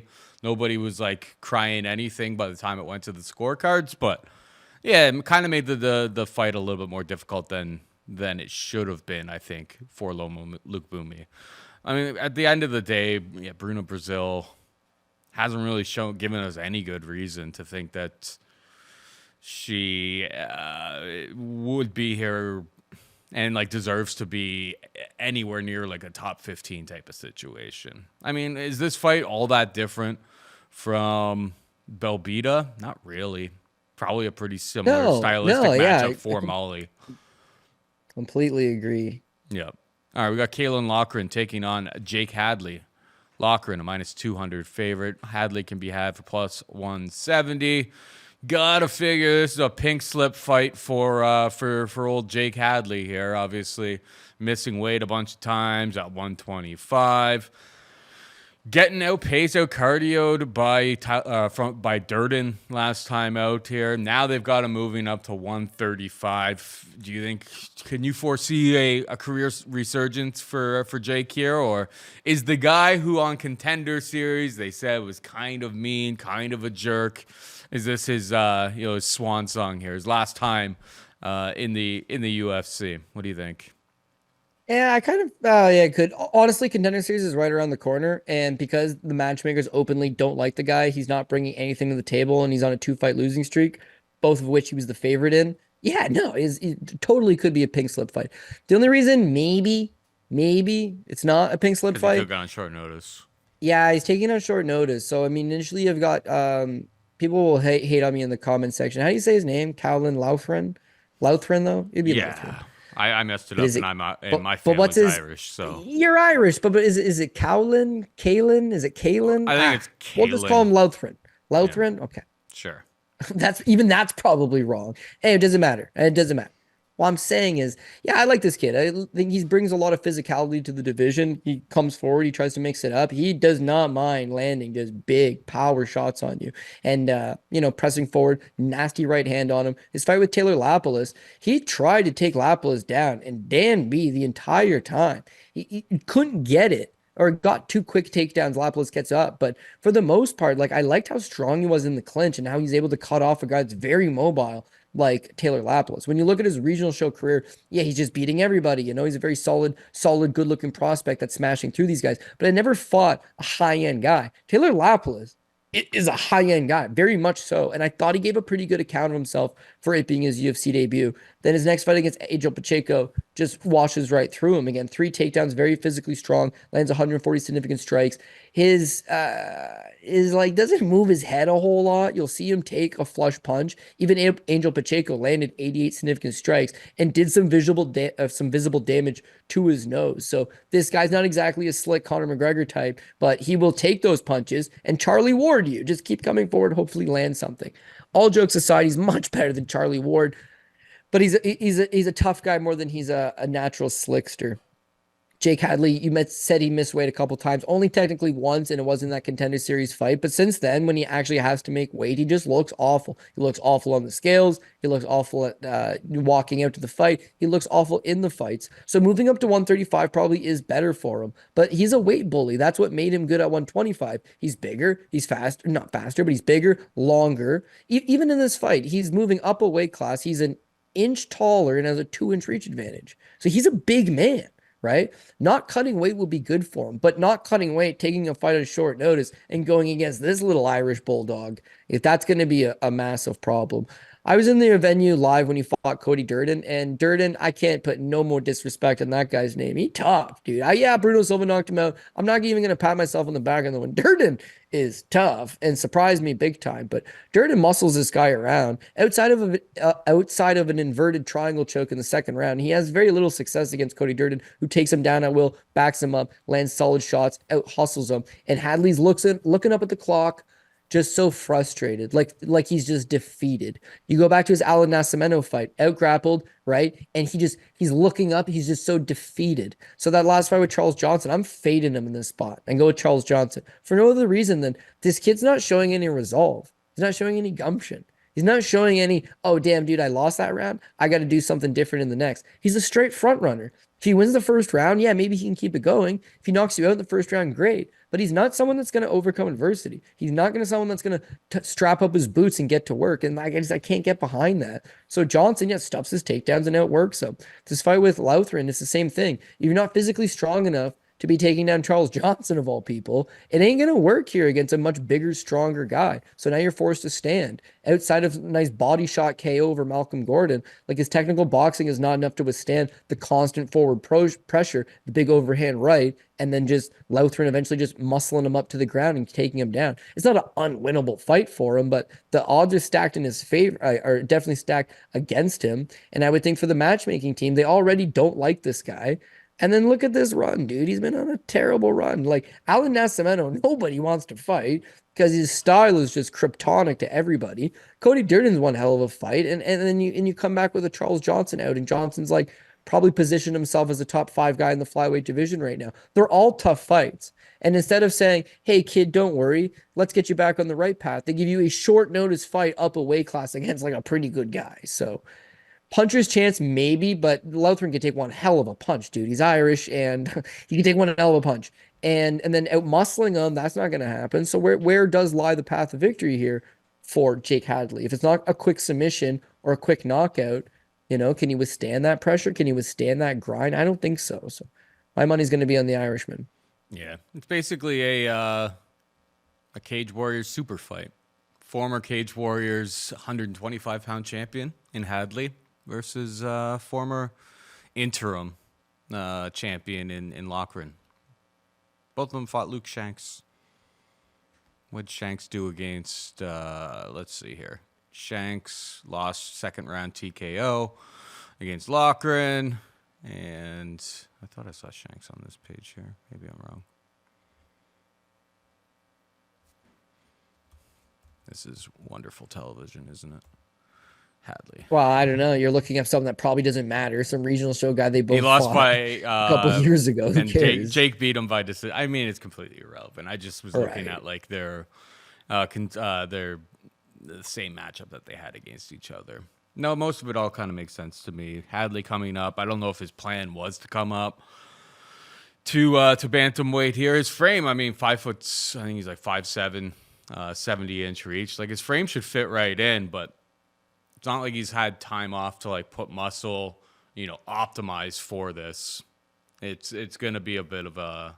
I feel like he's gonna get out muscled here, and then on top of it, Caolan Loughran putting up 140 significant strikes last time out. He did, as you said, he did get hit 88 times, but like 140, that pace, I haven't seen anything from Hadley to leave me believe that he can sustain that pace. I know 90. He put up like 90 significant strikes against Carlos Candelario in like basically half of a fight. But I feel like in that fight, he kind of set a pace that's like if he did not get that second round submission, I think he set a pace that he was not going to be able to keep. But we'll find out on Saturday night. Loughran for me as well. We got Mick Parkin taking on Lukasz Brzeski, -270 for Mick Parkin, +230 for Brzeski. Your thoughts on this one, bud? Well, what can you think? I think Mick Parkin's one of these guys that will be good, but he's in the Mokaev stage of his career where like he's not looking good in these fights, and that it's not indicative that he doesn't have solid skills. It's just he's young. At 28 years old, he is a baby in the heavyweight division. These guys do not mature until they're 34, 35, 36 years old. Most of the best guys in the division are these older fighters. Parkin's got youth on his side. The guy can box. He's very mobile for a big man. He's got very solid cardio. That's actually his best weapon. He can fight a full 15 minutes, no problem. And he's very quick. And you don't necessarily see that with guys of this size. Of course, he's a training partner of Tom Aspinall. He's a training partner of Philip DeFries, who's the KSW champion, former UFC veteran, fought Stipe back in the day. It's like a 10-fight winning streak or something stupid. He former sparring partner with Tyson Fury back in the day. Parkin can do it all, man. It's just, yeah, he doesn't look good in these fights. His fight with Jamal Pogues, again, Pogues is a guy that is very explosive, athletic guy, and can definitely just drive you to the ground and take you down. But you saw Mick Parkin do an excellent job in that fight. He keeps it upright for the most part, and he outlands him 95-36. So volume for a big man. Yeah, it's not a whole lot of power, more so touch and go, but good jab, good right hand, can throw volume, can throw pace, can stuff these takedowns. His fight with Caio Machado, I thought he looked awful. But instead of using any of his boxing, instead of using any of that mobility, he took him down 3 times. So again, it's a different wrinkle to his game. Got 3 takedowns, largely nullified Machado. It's learning experience, but shit, he did not look good, dude. And then his last fight with Muhammad Usman, who's just the worst. Yeah, again, he beats him, but like it's kind of a competitive fight. That's another red flag. He's shown you multiple red flags to this point of his career, but none of that really matters because he's 28 years old, man. Yeah, there's going to be a couple bad spots here and there. He's fighting at a high level in the number 1 fighting promotion in the world. And whereas you can laugh at guys like Kamaru Usman's brother, Muhammad Usman, or Caio Machado, a big old yoke Brazilian from BC, or Jamal Pogues, who Pogues is actually really not that bad, man. Give him some respect. Yeah, I think Parkins, as much as he's work in progress, he's going to continue to trend towards getting better. Lukasz Brzeski, meanwhile, he's a big man. He's a big man that wants to strike. And again, if Parkin decides that he wants to strike with him, then maybe it's not going to go that well. I think Brzeski's the bigger puncher. I think that he's a longer guy. I think he's overall just got a little bit better striking. And I think that he could go out there and land some decent. His last fight with Walter Walker, he outstrikes him the first 2 rounds. 3rd round, he gets taken down. When he gets taken down, he is no good, man. Easily gets passed to mount. You look at 2 fights back against Carl Williams. You remember that fight.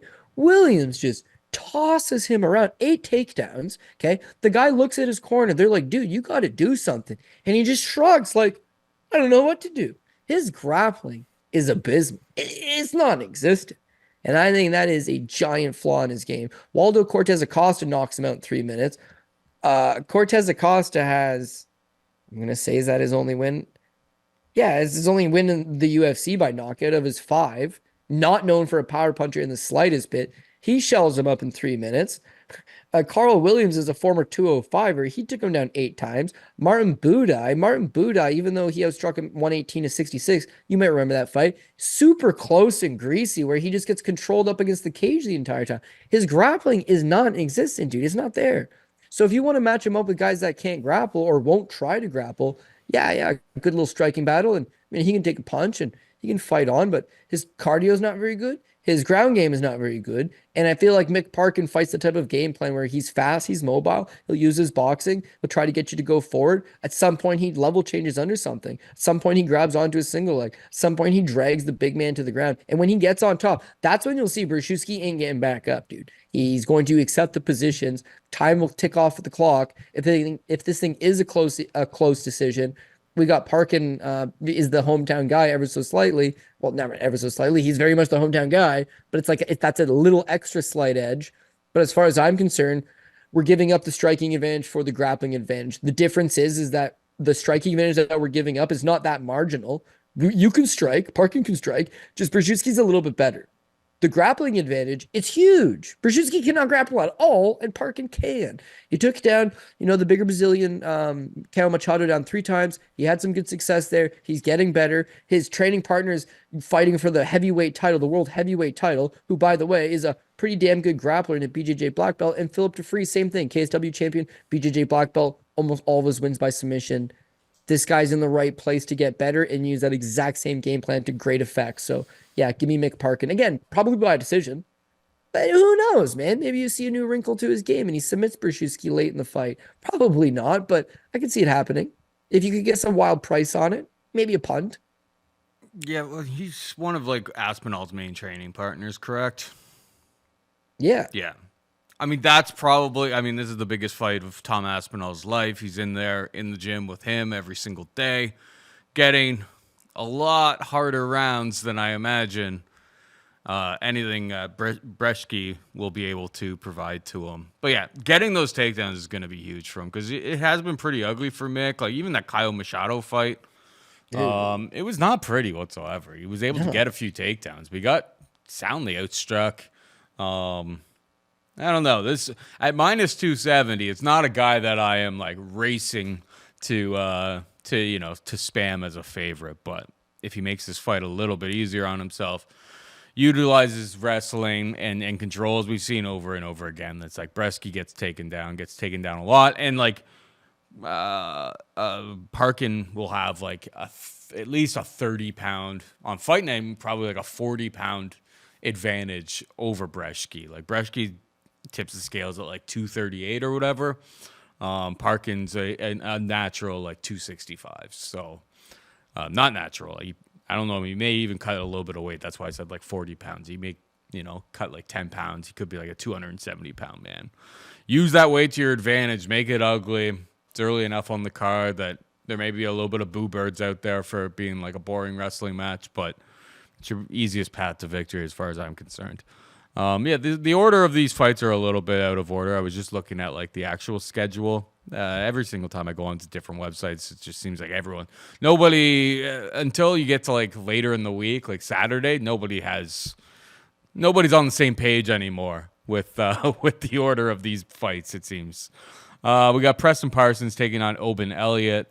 Parsons a minus 130 favorite. Elliott can be had for plus 110. Who you got here, Code? Yeah, I gotta go with Preston Parsons. Honestly, he's got some legitimate skills. Guy that shows up every time, and he's just a go, go, go, go, go type guy. He's in your face. He pressures you. He just fights with a very trepid pace.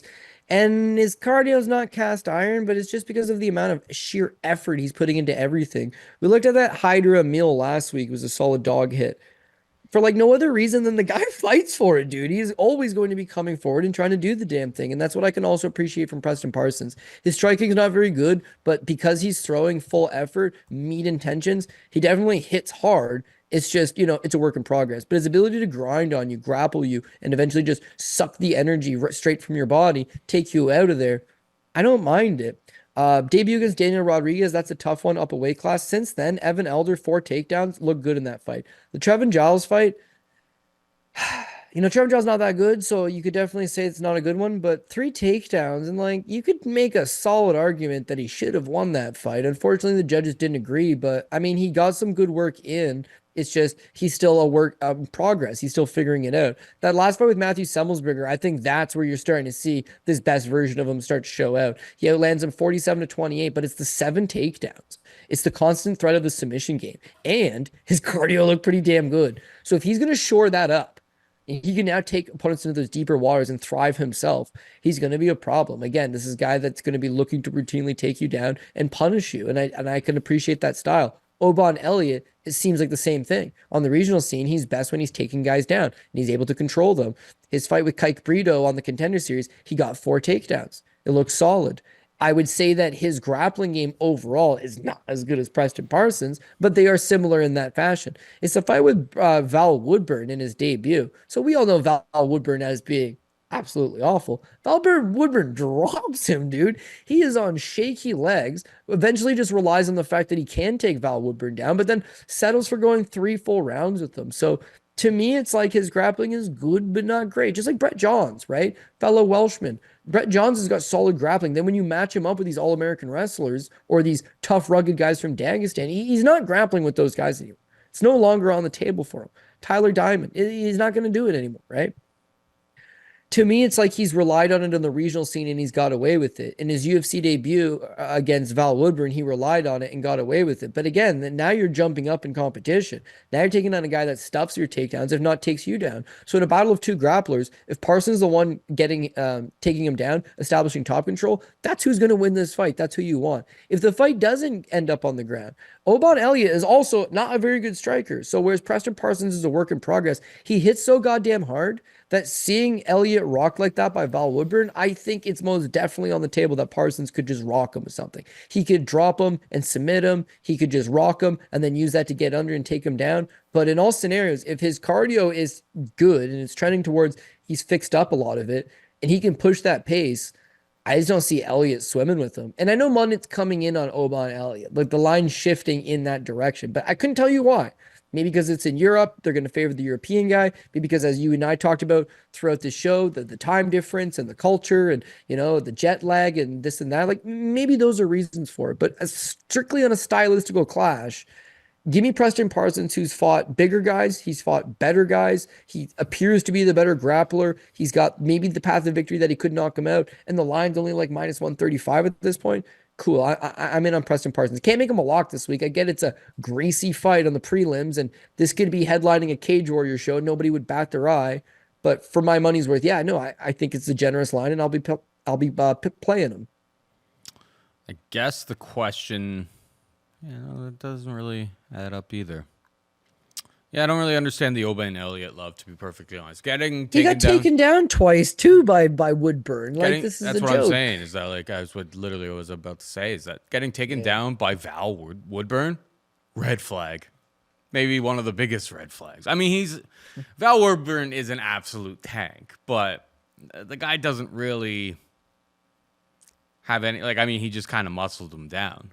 Preston Parsons sticks to a game plan, utilizes that wrestling in every single matchup. Some of those fights, I guess getting reversed by Trevin Giles is a little bit of a red flag there. He got 3 takedowns, he had 3 submission attempts, but he got reversed twice and he actually lost the control time. Maybe that's what people are seeing, on tape and stuff. But otherwise, 7 takedowns against Semmelsberger, just...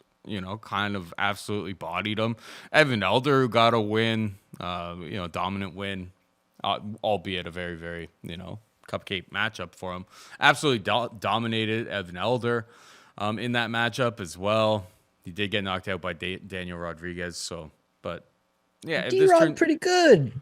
Well, especially in 2021, 2021 D-Rod was definitely even better at that point. The last 3 years, I don't know if it have been too kind to old D-Rod, but yeah, no. It kind of comes down to British wrestling versus American wrestling. Mokaev is kind of an outlier in that respect, where his name's Mokaev. His name's Muhammad Mokaev. I know he lives in England and has spent most of his time on the way up in the UK, but he's got Dagestani blood. It's a different ball game all the way together. I know Oban Elliott is Welsh, and people are going to be like, he's not British, he's Welsh. It's just like, yeah, that's the same thing as Europeans, other people around the world thinking that us Canadians and us Americans are the same thing. To them, they are the same thing. So Welsh people, get off my case, all right? There's probably 3 of them in the chat that are incredibly they're fiery and passionate. Yeah, they're very mad right now. All right. We understand you have your own soccer team, but you're pretty much English, is what it is. But yeah, American wrestling versus British wrestling. Come on. Which side do you have to go with? You have to go with Preston Parsons. All right, we got Sam Patterson taking on Kiefer Crosby. Sam Patterson, I believe by a small little margin, is the biggest favorite on the card. Minus 420, plus 320 for Kiefer Crosby.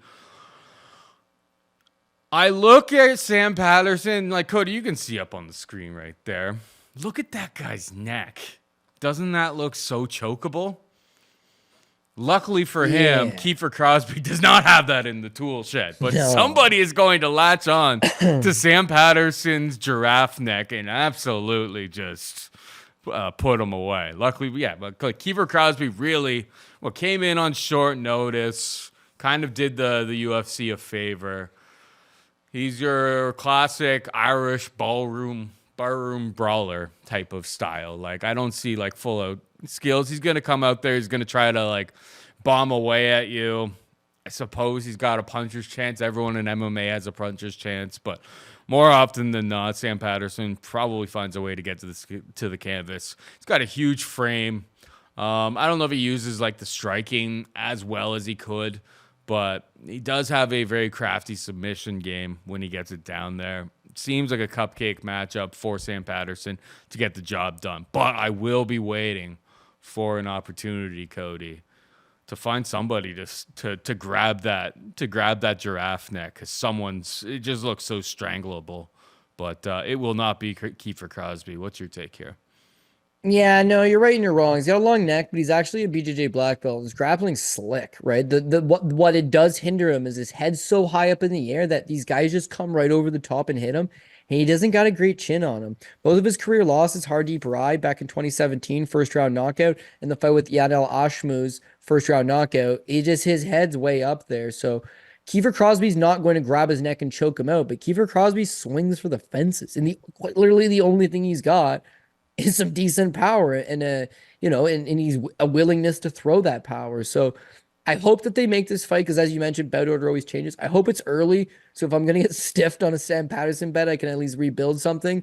But yeah, either he gets chin checked just over the top, and if that doesn't happen, he's just better than Kiefer Crosby everywhere. Again, this is a Sam Patterson that was a legitimate Brave CF champion before coming to the UFC. He's got legitimate wins over guys like Felipe Silva, 9-3. Yves DeJourn, who is 18-6, sorry. Kamil Magomedov, 14-1. Vinicius Sensi on the Contender Series, 7-1. He paid his dues. Guy's a BJJ black belt. He's long. He's the tallest guy in the division. He's got some decent power in his stand-up. And what happens is these guys get so frustrated from their inability to close distance and land anything on him. They eventually shoot these desperate takedowns from too far out. And that's where he gets the bulk of his submission wins. Grabs the front headlock, snaps you down, guillotine choke, rear naked choke. As I mentioned, guy's a BJJ black belt. I like him.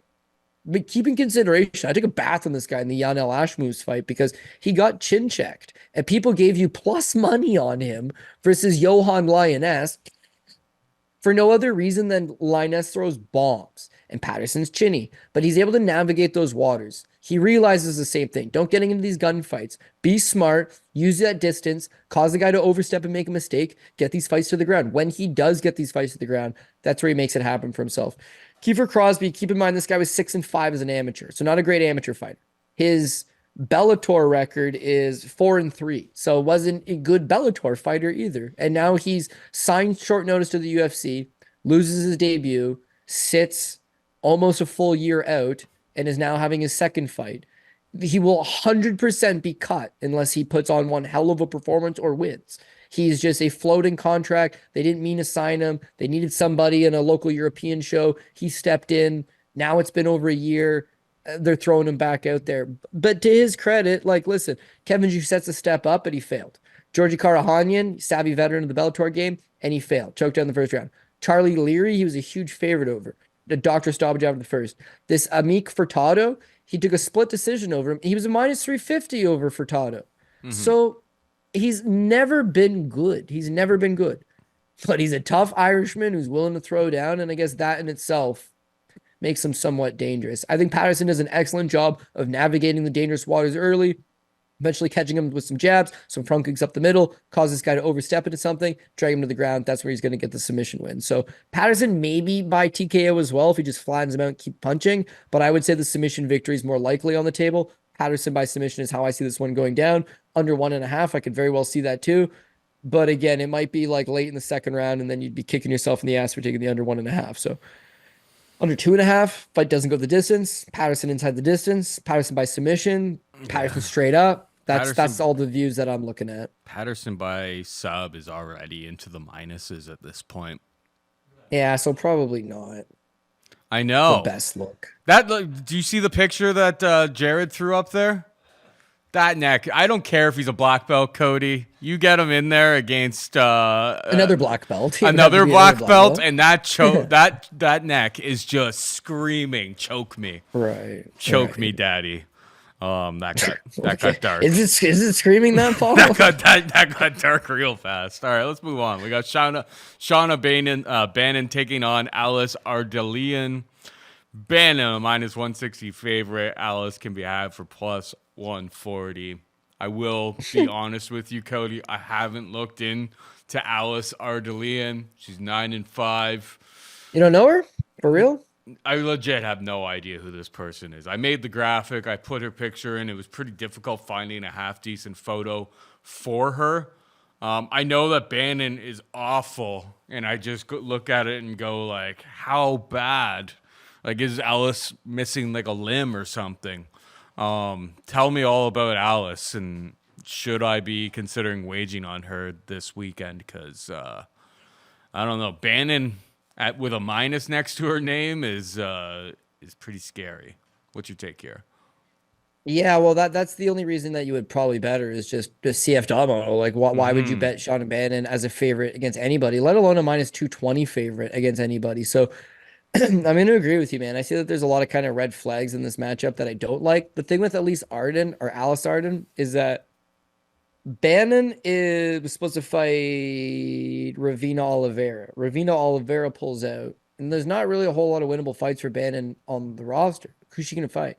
You signed her, you owe her fights, but realistically, like, who could she even beat? So they don't decide to take another strawweight, from the roster. They decide to sign Alice Ardeline late. Now, Alice Ardeline, I don't know nothing about her, dude. This is all stuff that I found out in the last, like, since they announced the matchup.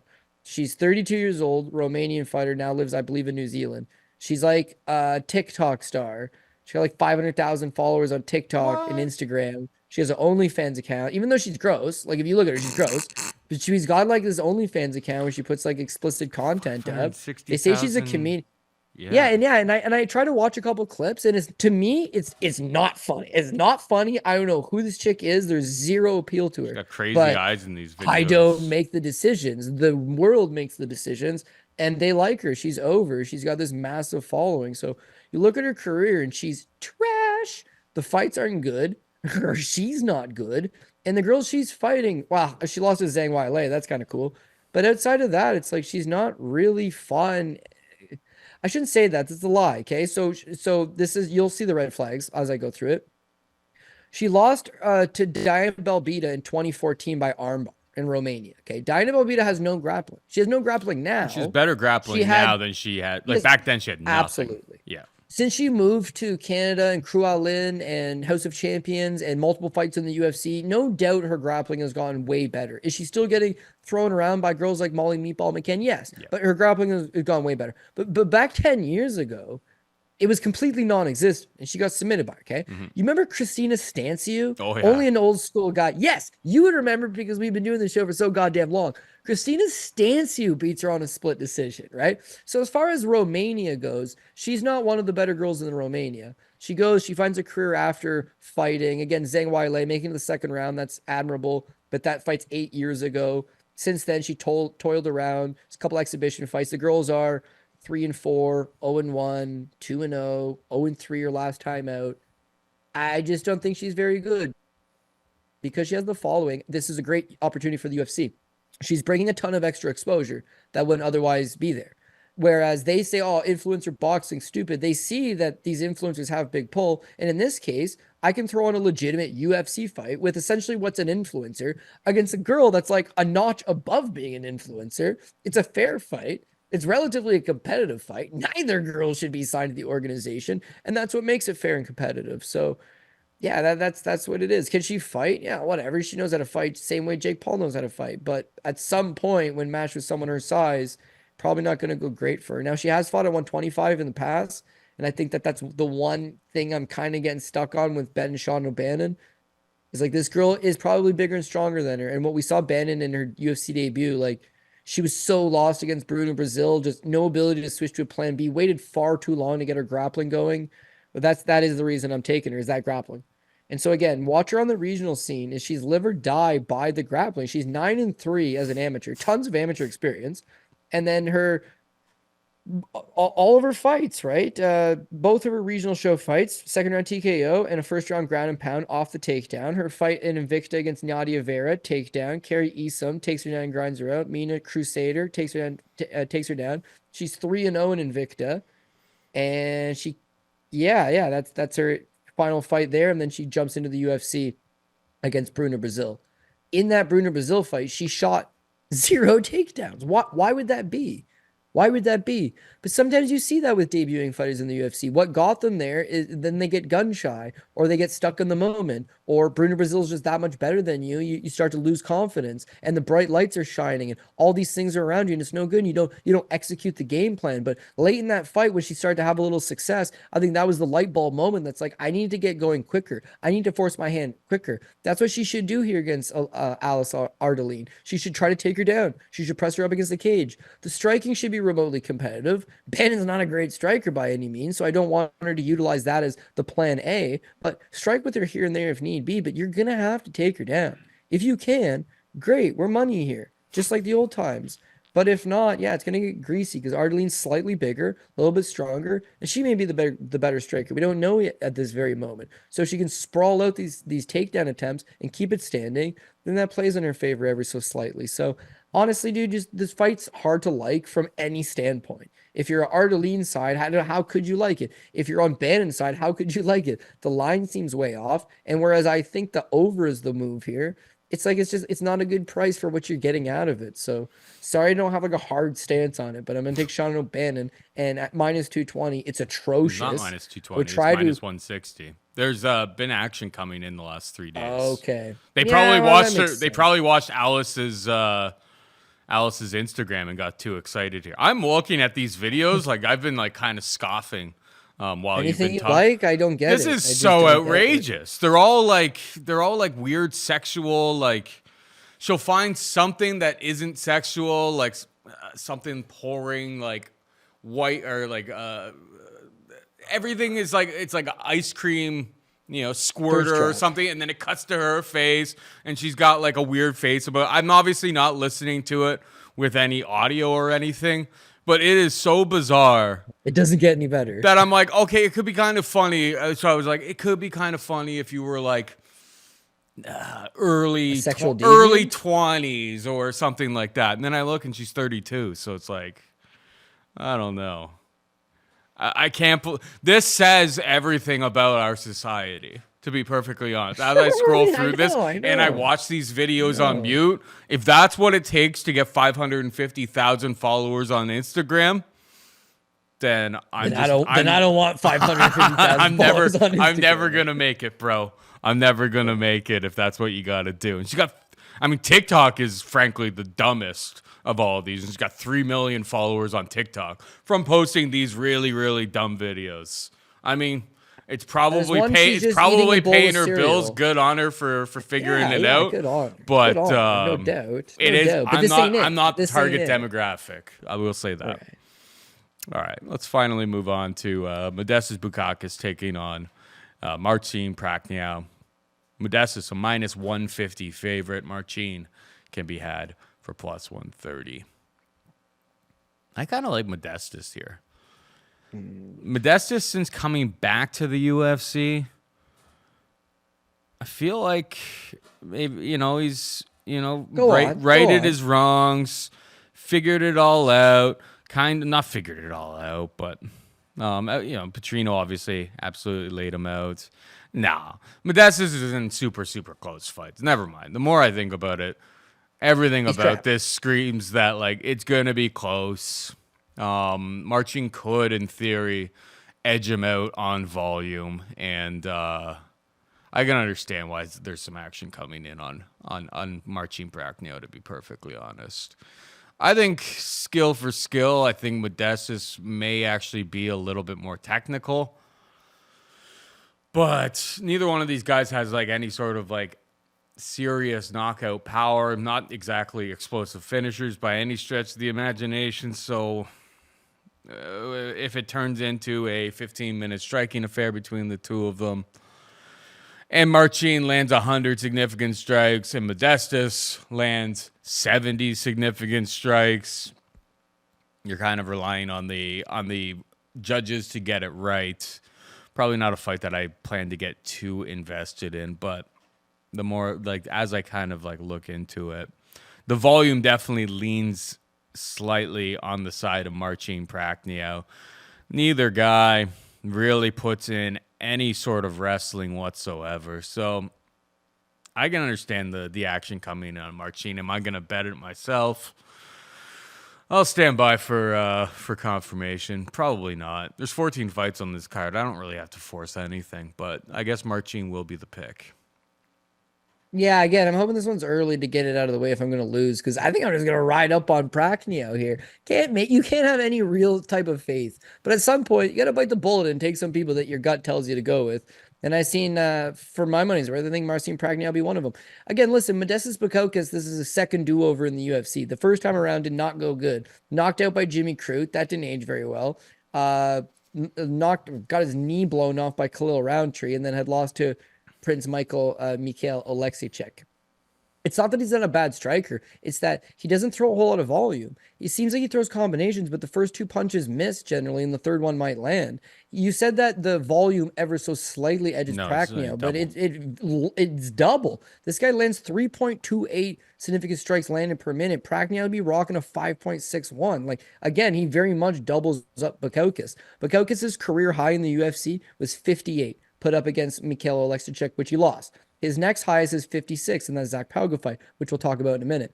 His first run in the UFC was no good. Blows his knee out. They cut him. He wins 2 fights on Cage Wars, which he looked good in those fights.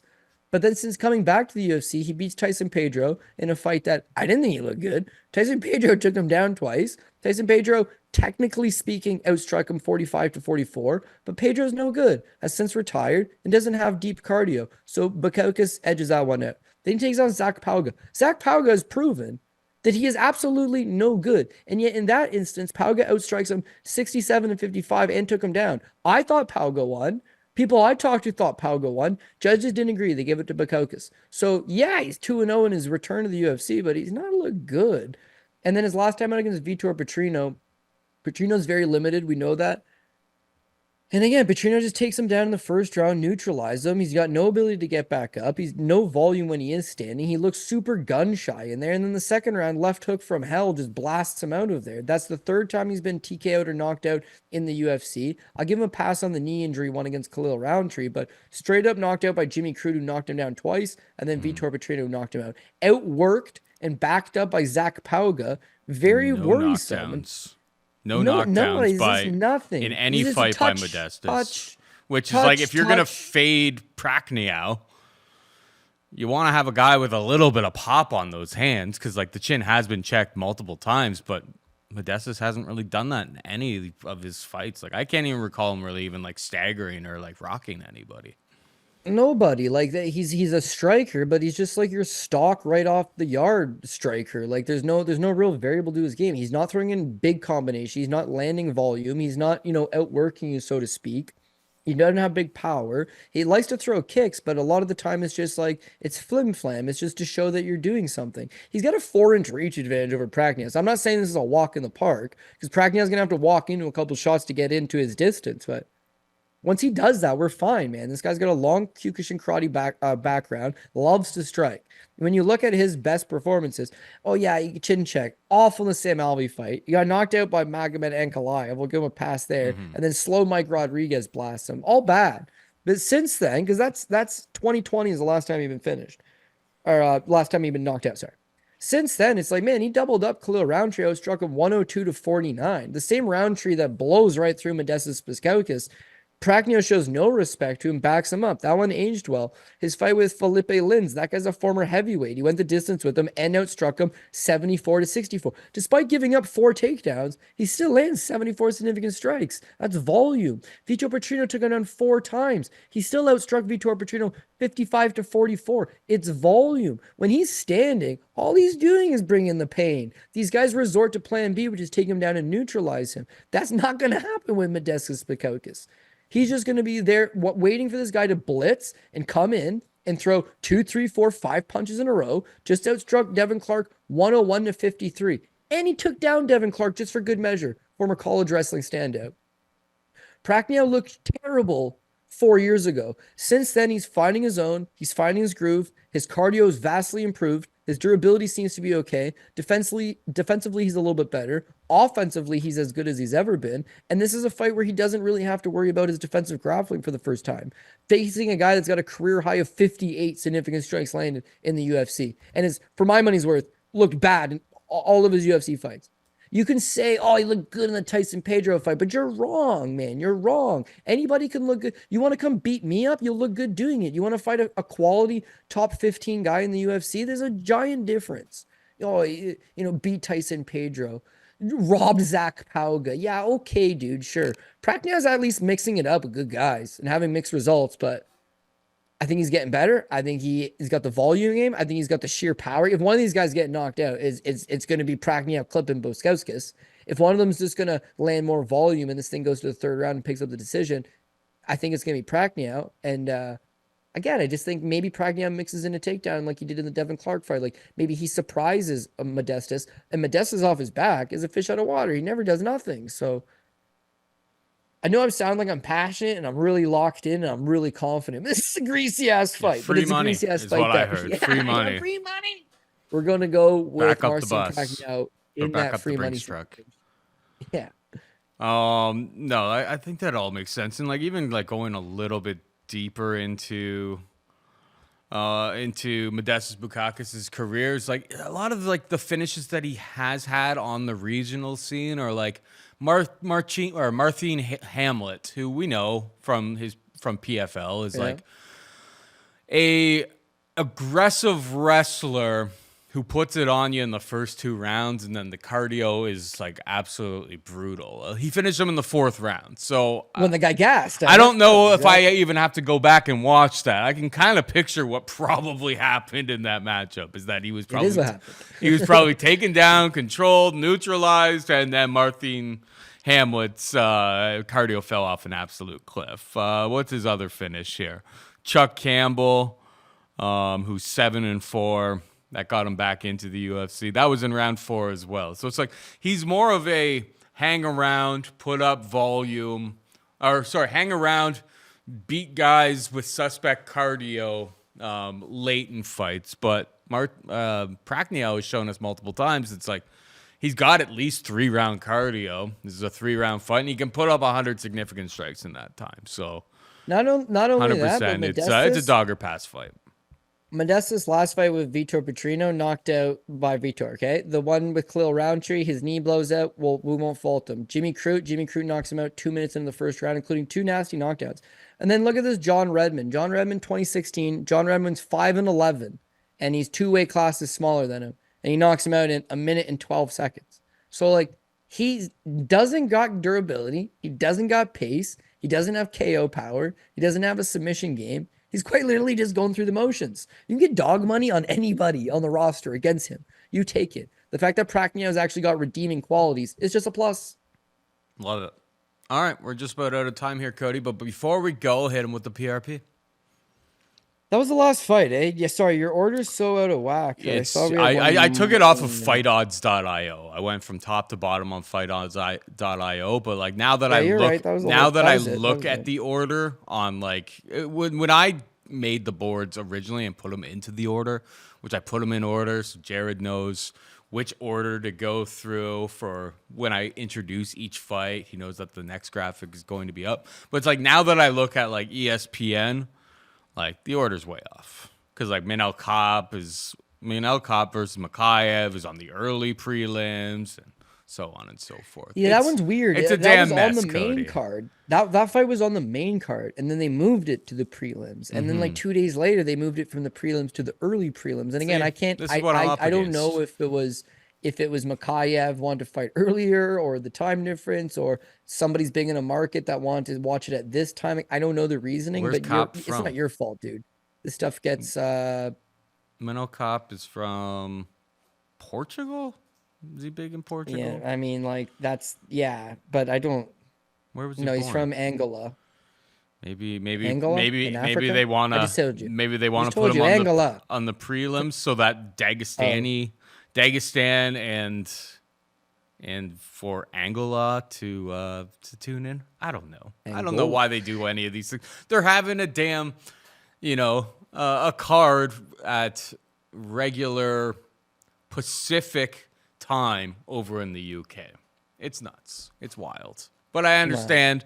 They know that it's like if they run this paper, this isn't like the ones that they have in Abu Dhabi and stuff, where it's like they're already getting their money. well in advance just for having the cards there. It's just like they know that's like they're probably not selling as many pay-per-views here if they run it early on a Saturday. So I kind of understand why they're doing it. Sucks for the fighters. Probably it sucks for the fans, but it is what it is. But go in whatever order you want, Cody, and hit him with the PRP. Okay, we're gonna go Belal Muhammad dog off the top, and then after that it's gonna get a little bit tight. But Tom Aspinall, Bobby Green at even money, that's a value play. Christian Leroy Duncan -140, there's value there. Arnold Allen, Nathaniel Wood, Molly McCann, Caolan, Loughran, Marcin Prachnia is dog number 2. Preston Parsons, again, there's value there at -135. Muhammad Mokaev, Sam Patterson, Mick Parkin, Shauna Bannon. There's no O there. I don't know. Does it feel great? No. But last week, dude, it did not feel great at all. And we went 9 for 11. Yeah, unfortunately, the top ticket guys shit in the pie. But in terms of like straight picks, in terms of prop plays, like that was all there. 9 for 11. Unfortunately, we needed a few extra bounces and a few bit of tweaking. This one has a similar feel to it. It's like, well, what are your locks? Some of these 4-1 favorites, maybe some of these value plays, on the second and the third line. But if we just get a few bounces, there's tons of value there. And I think that, we can put together some decent lines this week. So got to hope for the best, Paul Shaughnessy. But again, if everyone just goes out there and fights to their best ability, then I can't fault them. I can only fault myself. Yeah, hope for the best, expect the worst. I'm gonna end up with a whole bunch of money on Bobby Green, and then be like, my butt will be fully puckered when it goes to decision. Just to like, even if he dominates, you just know that like the opportunity to get owned is 100% going to be there. Expect pain. Yeah, be ready. Be ready for pain. Know what you're getting yourself into. I don't want to see you being like, not you specifically, but anybody in general. It's like if you're fading Paddy and it goes to decision, which I plan on doing as well. Don't be going, oh, robbery. It's just like you knew it was possible. You knew that you were in this part of the world. Like you'll be be 100% prepared. There's like an easy out there because the fight goes the distance is only -145. The over 2.5 is -170. So like they don't particularly even necessarily think this thing's going to decision, which I completely think this thing's going to decision. I think it's going to decision. So I think you bet Bobby Green by decision, let's say, but then you also just have a straight up over 2.5 or a straight up fight goes the distance. And if you get robbed in the scorecards, at least it'll soften the blow. I like that. I like that a lot. That definitely softens the blow. Don't have to get so aggressive. But anyway, that is it for us this week. Hope you enjoyed the show. For producer Jared and Cody Saftik, I'm Paul Shaughnessy saying goodbye and good luck.